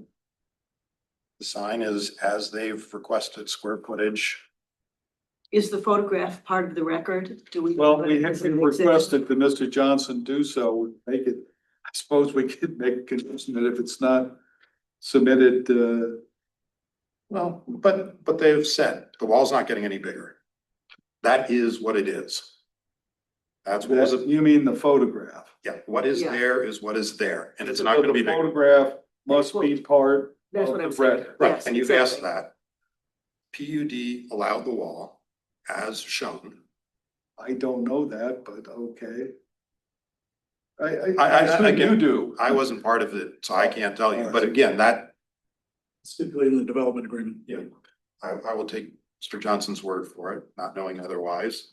But again, But this is not, Agree. It's confusing. It's out of proportion. We see a lot of these drawings that are out of proportion. Bob, I really think that the document submitted, which is the one with on the bottom says main entrance monument front elevation, which is one of the pre-folded no, documents we have here. That drawing is different from the photograph, and I'm sorry, in my opinion, just by looking at but we can put conditions on. I think. it. Well, the hearing's over, but do we have it? I'm okay, yes. We can ask a question. Go ahead, So Mr. I think what we're asking for is 18 square feet. We're asking for 18 square feet Additional 18 square Of feet. signage, of signage, yes. but not a wall. But not of any extension of what The wall existing. is what it is. And it's not gonna be gonna change. extended. It's not gonna change. Well, you can make it a condition. I still go back to. I still go back to the fact that. I can't appreciate the need for additional signage. You can just re-letter the size of the, or the original structure to whatever you would like to do. I don't think. I don't it's see the gonna necessity of it. increase Safety. I really don't. I'm not buying the safety, sorry. Well, I'm just kind of. Although I understand, Ms. Shields, I understand what you're saying. But I'm not seeing it an awful lot. I mean, perhaps I'm getting very over technical, but someone who says that I have to go find my relative, the wording, the Willows of Mill Creek is, are they gonna know that? You know, they'll probably just have an address. So. Perhaps I'm being unrealistic or being too picky, but I'm not appreciating that. Doug, can I ask a question on process? Yep. Hypothetically, if the ZBA says no, can the applicant still ask for a minor change to the PUD? Yes. So I guess I'm looking at this from a bureaucracy standpoint. I agree with Doug. If, as a planning commission member, I would say, I view this as a minor change. I would kick it to the board. I'm struggling with how much time do we want to spend on an 18 square foot sign on a pre-existing wall?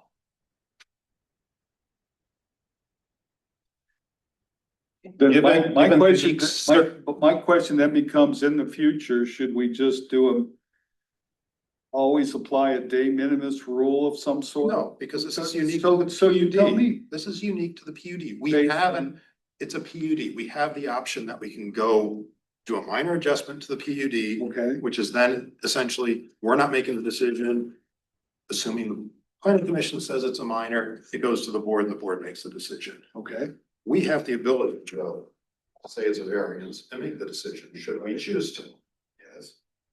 I'm looking at this and going, it's not, we've had other things. It's freestanding signs. A strip mall can only have a certain number of them, even if there are more businesses. We've done the signage on buildings, on the Meyer outlots. I'm sure there are any more on. We've held to a very strict, Again, yes, very strict, but those aren't to the PUDs. Those are, then the PUD goes to the people who take care of the PUD, which is the planning commission. There may be other trade-offs that we're not aware of. I don't know. but all I'm saying is we have the opportunity. We can make the decision, the board of trustees can make the decision. Okay, I agree with you. I'm looking and saying, in this instance, given this, where it is, given the layout of the PUD, it has one main entrance on a very busy section of road, which has been covered. I don't have a problem with an additional piece of signage on a pre-existing wall. It's not going to cause any more obstacles to anyone else. It's just there. For me, I think it's fairly straightforward. Point out something on this drawing. This is the one I'm looking at. Yes. There's no street number here. There's no address. And an emergency vehicle would need that information. They've got the name. But, you know, if safety is a huge concern for everybody, there's no street number here. But you'll see that everywhere. If you go to Glacier Hills, Oh, you they walk don't? up to Glacier Hills, senior facility, you'll see signs that say the name Glacier Hills.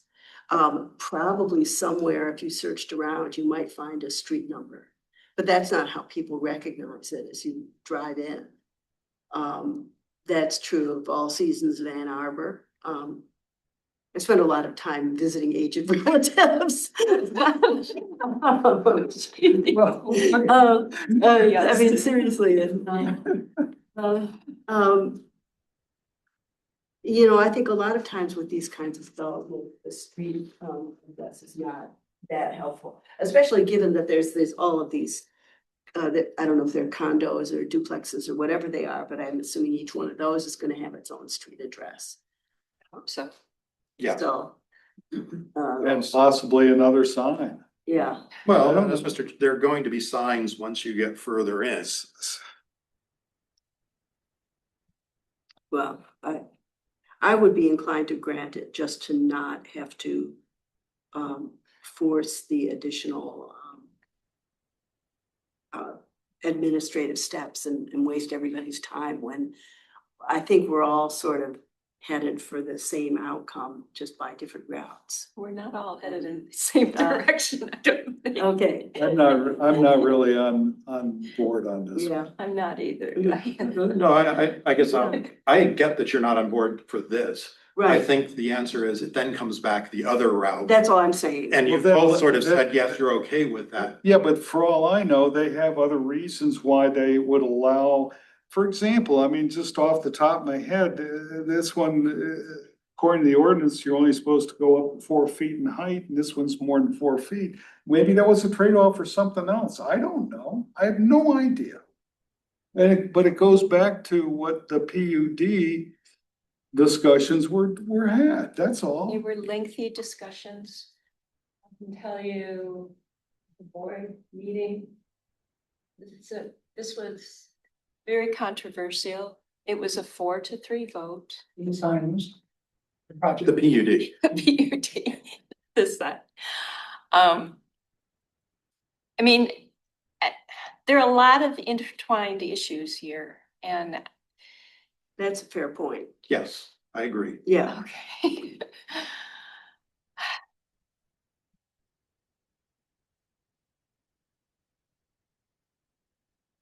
and to that point, I don't know that this is that situation, but I can see situations where, I know I'm arguing against myself here, but thinking out loud, I can see situations where a PUD is very carefully constructed and they said, yes, you can do this but we know that you aren't gonna be doing that.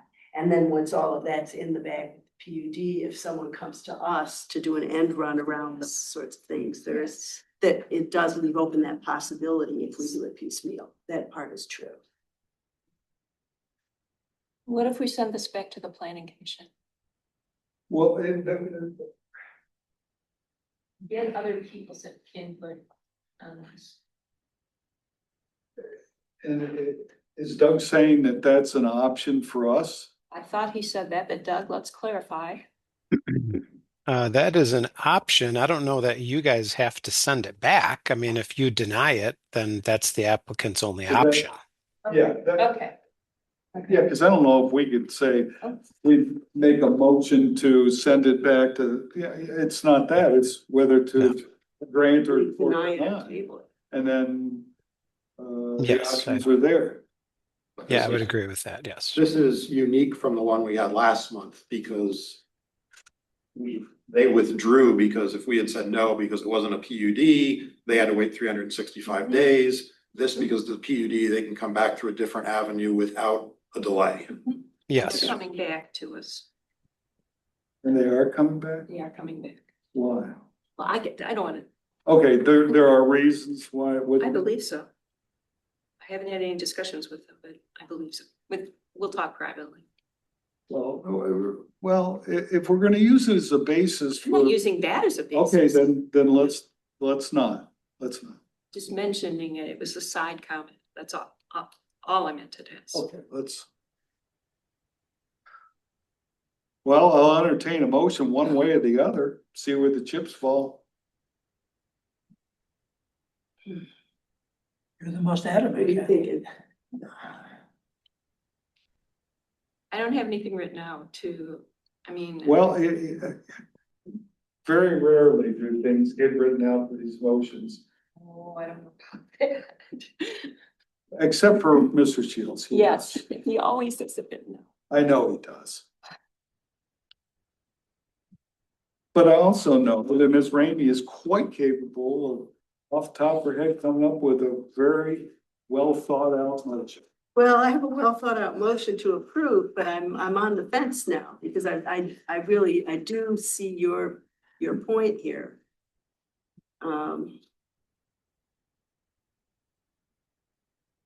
Can you switch it to a motion to deny?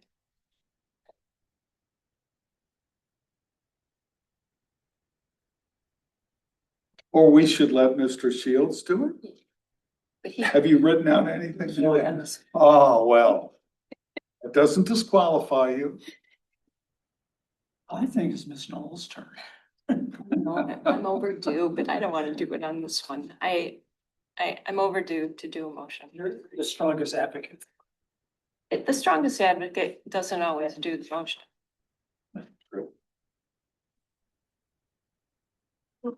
I I'm don't still know. trying to think about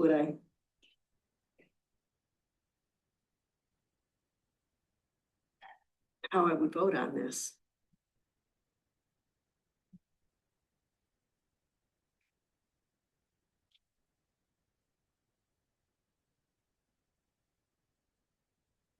It is, You know, just off the top of my head, remember I said earlier that I didn't think that the process is enough to, or the problems with the process or the process itself was enough to deny. But now I get to thinking maybe if it was truly a PUD with a lot of discussions, as most, if not all of them always are. And this was part of the discussions, which I'm sure it was. Then maybe it is something you have to look at Askins. What the heck, why is this being done now? So maybe that's my thing. It just makes my position. I analyze it pretty simply, but yeah, you know, you have a size, you go through the PUD, everything's there, and all of a sudden it's not. And minor, perhaps it is. I don't know. I don't think the drawing is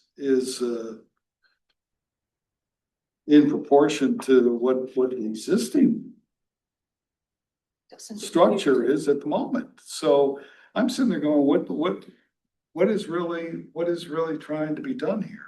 okay, well, I'll make a motion to deny. I think that the more I think about it, the less comfortable I am about stepping on the toes of the planning commission and the people who are supposed to be granting the PUD.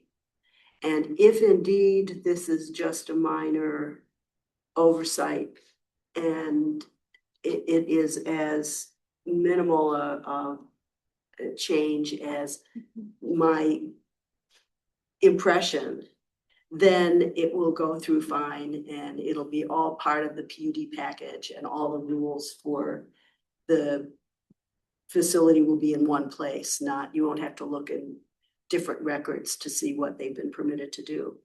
And if by chance there are some other trade-offs and perhaps something was going on when the PUD was discussed or granted that makes those authorities think this is a big deal, they should have the opportunity to look at that and say so. Because I don't think that I have the background to know for sure. This seems to me like no big deal, but again, it might be, I'm sensing from.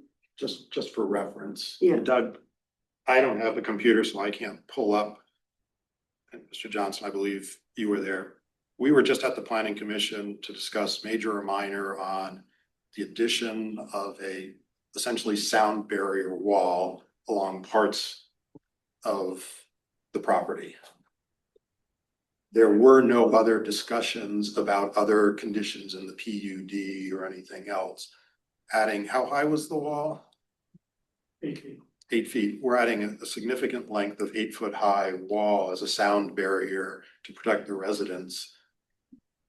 I'm just looking at that and looking at 18 square feet of signage on a pre-existing wall in front and going, again, from the planning commission, if there have been other issues in there, the time to have brought them up, whether it was in the planning commission or from Carlisle Wortman of, hey, this was agreed in the PUD and it's a change, I think would have been brought up in the last planning commission meeting.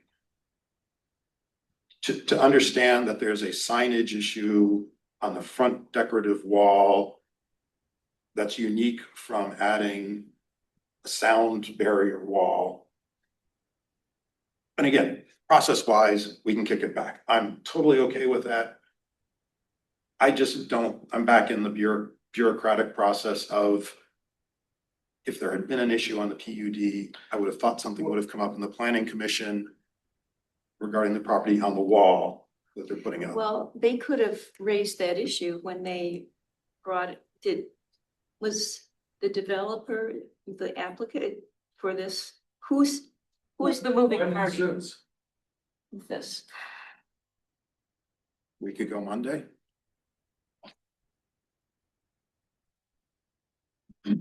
So I knew this had happened, but I wasn't there. Laura Krebs told me about it. Yeah, I wasn't aware this was coming into here at the time we were talking about that.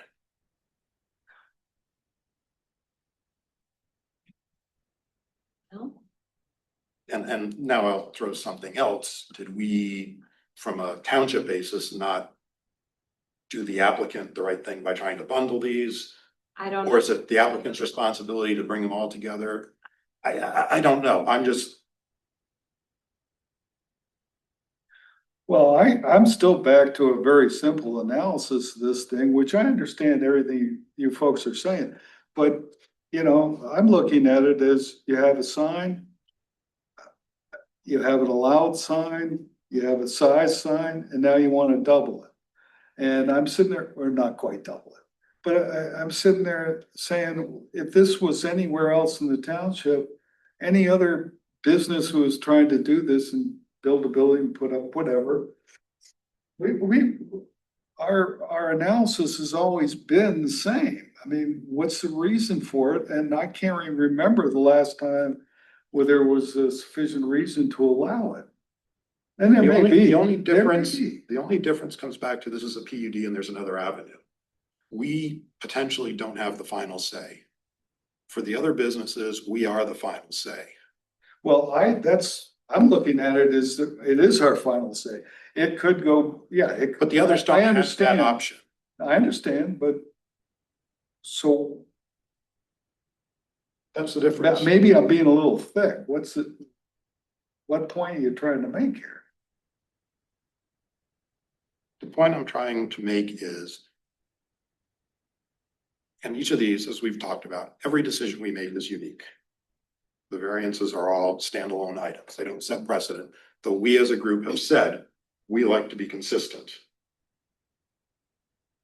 My point on this is, one, it's a PUD. There is a back avenue, should we choose it. That's a minor point. Given the location, given the traffic, given other things, whether it's Quick Trip or not, something's going to happen with that residential property that's going to turn it in the master plan. We want it to be highway commercial. Something is going to go in there other than those houses. So we are going to have significantly more traffic going into that area. There is no other way to get signage saying there is a senior living in there, other than to put something on. There are other options. There are worse options that they could come forward to ask it, but put it on the wall. We have the You ability. can put it on the wall. You can put it on the Encore at Heritage Woods wall. In the You can shrink, existing you 18 feet. you can shrink it down. Yes, you Yes. could. Yes. But really, again, the only, Given the traffic and the 45 or 40 mile an hour and everything, it's a tough place for people to make a decision if they're not familiar with the area and they have to make a quick decision. That's true throughout Scio Township. We're making it, we're potentially making a bad situation worse. If it's a bad situation. well, the only people really gonna be seeing this sign are the ones coming off the freeway. But again, I've given you mine. You can make a motion to deny it. I'm for it. That's all. You're for it. I am for granting the variance. Surprise! Well, I understand, but I think at this point, I think that our positions are. Our minds should be made up at this point. Yes, Hopefully, it's getting I late. agree. Let's do, somebody bring a motion of some sort.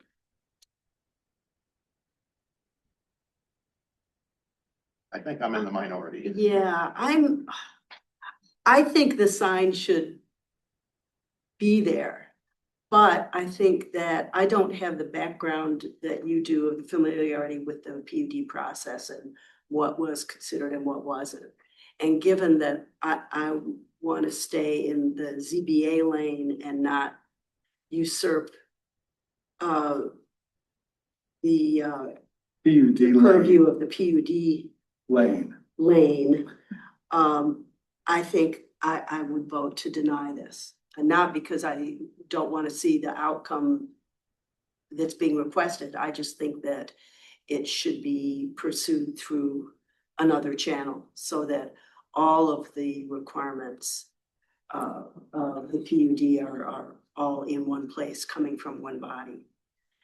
So that would be my reasoning. And with that as background, I would move to deny the ordinance or the variance. Well, you're gonna have to Yeah. be more formal than I that. will, but I gotta find the numbers and all that. Okay. So with respect to variance number 25005 for Scio Manchester Apartments LLC as Heritage Woods, H staff 108-18-400-044 and H-08-18-400-046 to allow for an additional sign containing 18 square feet of signage as outlined in section 36-370 sub A of the Scio Township zoning ordinance.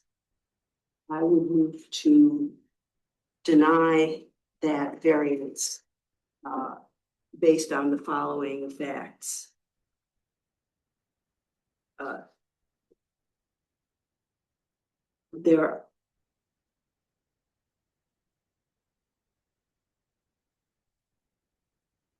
would find that there are exceptional or extraordinary circumstances applicable to the property that don't apply generally to property or classes of uses in the same district, in that this is the layout of this development has minimal road frontage, and the road access with that minimal frontage is in a particularly busy area, which is difficult for wayfinding. However, the request is something that could have been presented through the PUD process and handled as part of the PUD, and the applicant has not taken that step.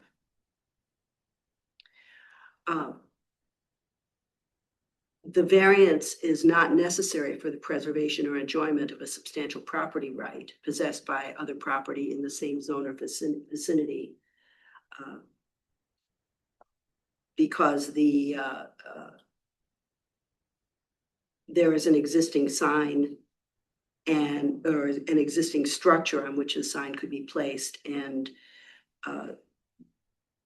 it would not be a great hardship to insert the signage for both of the entities that are looking to be advertised within the area that is permitted by the sign ordinance.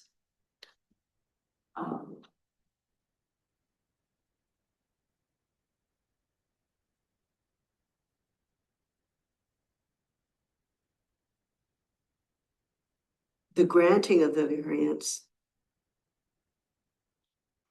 I would find that it is not materially detrimental to the public welfare.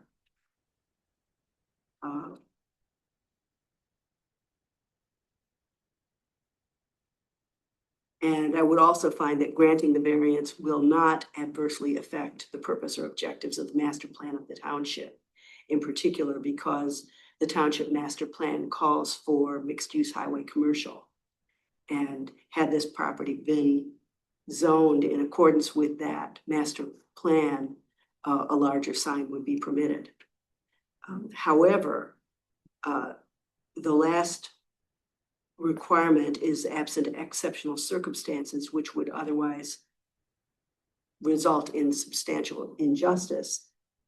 The conditions upon which the variance is based do not result from the actions of the applicant or his predecessors in title. As to that finding, I think that the conditions upon which the variance is based do result from the actions of the applicant, by the fact that their choice to include two different entities on one sign and not seek approval through the PUD process for that. So it's both their choice as to what they want to put on the sign, and it's also been their choice as to what to include or not include in the PUD process. So those are then, I would say, the actions of the applicant.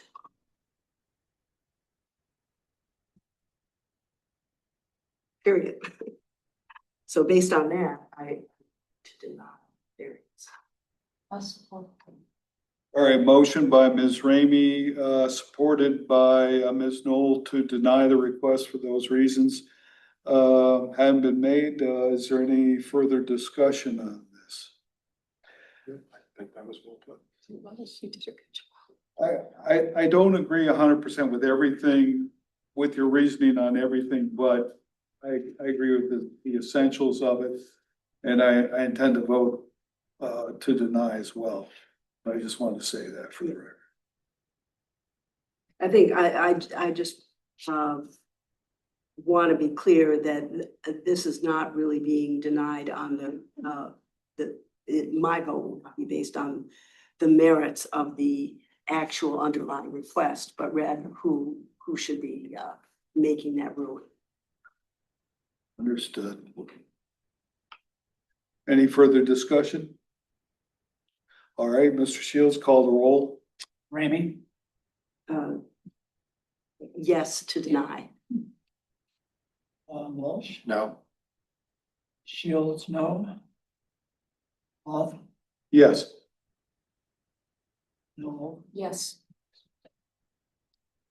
All right,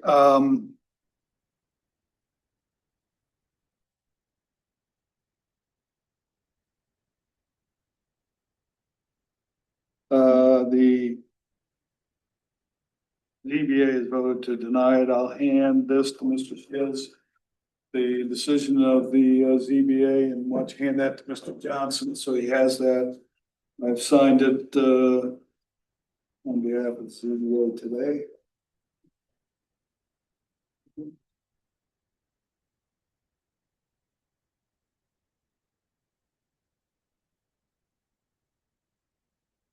And while I'm at it, Mr. Shields, why don't you take these?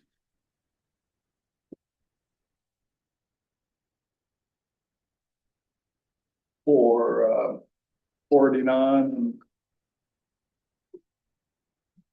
and okay. I'm keeping one of each, both of the variances today, for my records as well. All right, next item on the agenda is minutes. Is it Yes. the minutes? Old business, is there any old business? Well, there was something else.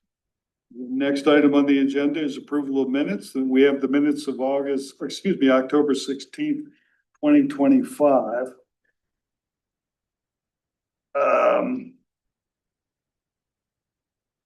And I have actually found one, they're excellent as usual, and I've only found one in this extensive, well done minutes, one correction. They should be able to find it, should stand out.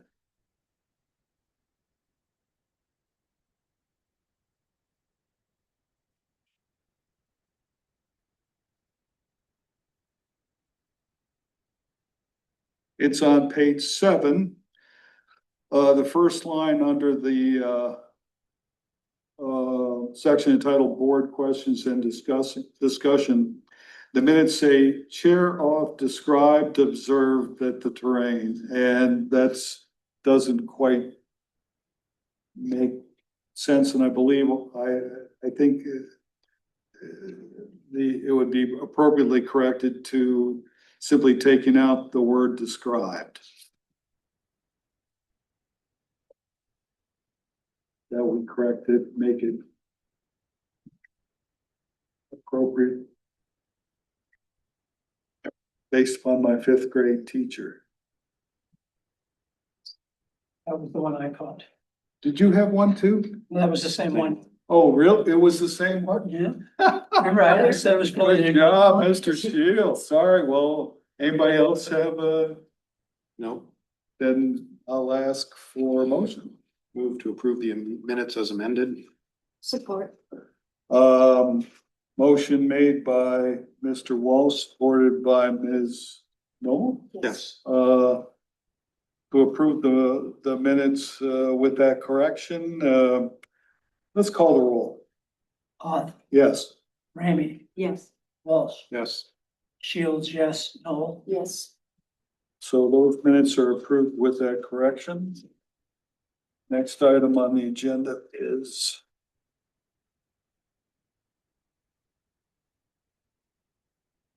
Meeting schedule. oh, yeah, C. meeting schedule. Huh? Tab C, Meeting schedule, first tab C. Which one was it about? This C, is, as in Charlie. yeah, it's there. Yes. Of significance, the actual dates, where the zoning board is the one in, I don't know what you call this color, but it's sort of like purple, a light purple. That's the zoning board regular meetings. There's nothing unusual in the dates themselves. They're all the third Thursday of the month. The difference is that the proposed time of the meetings is now going to be 6 o'clock. Question, does anybody have a problem with that or feel one way or the other about it? I don't have a problem. I do. I think it's a great idea. That's not a problem, is it? No, it's not a problem. And the BOT and is Planning Commission's gonna do it? going to do it at 6. as Everybody's well. gonna do it at 6 o'clock, so the question becomes, should we approve the calendar as stated, and with all the meetings start at 6 o'clock? That's the question. I can't Why see any not? reason not to. It's consistent for those of us who are in multiple meetings. It's consistent for the residents. Not doing it at 6 would cause more hardship. Potentially. Then let's do a motion to approve the calendar. Move to approve the 2026 ZBA calendar as submitted. Which includes the meetings to start at 6 o'clock PM. That's written on the bottom. All right, Okay. we have a motion, we have approval, or a second? All right, motion by Mr. Walsh, approval, or seconded by Ms. Knoll. Any discussion? Then call the roll. Ramey, Yes. Walsh, Yes. Noel, Yes. Odd, Yes. Shields. Yes. All right, so that's taken care of. Next item on the agenda is to report of the planning commission liaison. And And I might add, we also have the Carlisle work. I refer everyone to Laura's report to Kathy. Because that covers in far more detail than you guys want me to hear from me.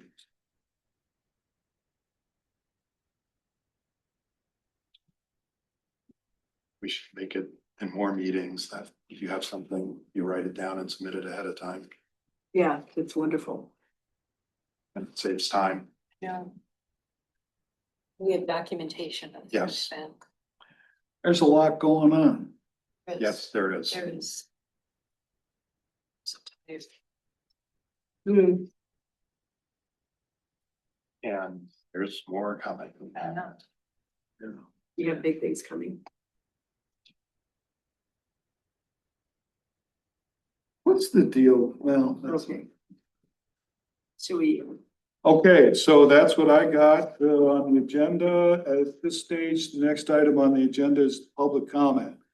People wishing to address the zoning board of appeals on matters which are not on the public hearing portion of the agenda.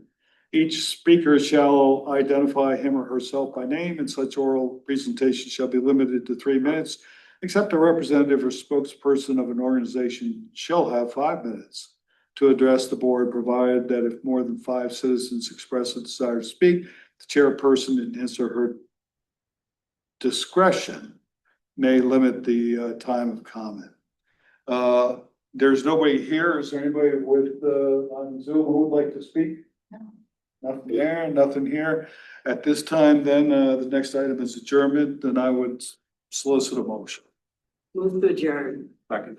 Moved by Ms. Ramey to adjourn, supported by Mr. Walsh. All those in favor say aye. Aye. Aye.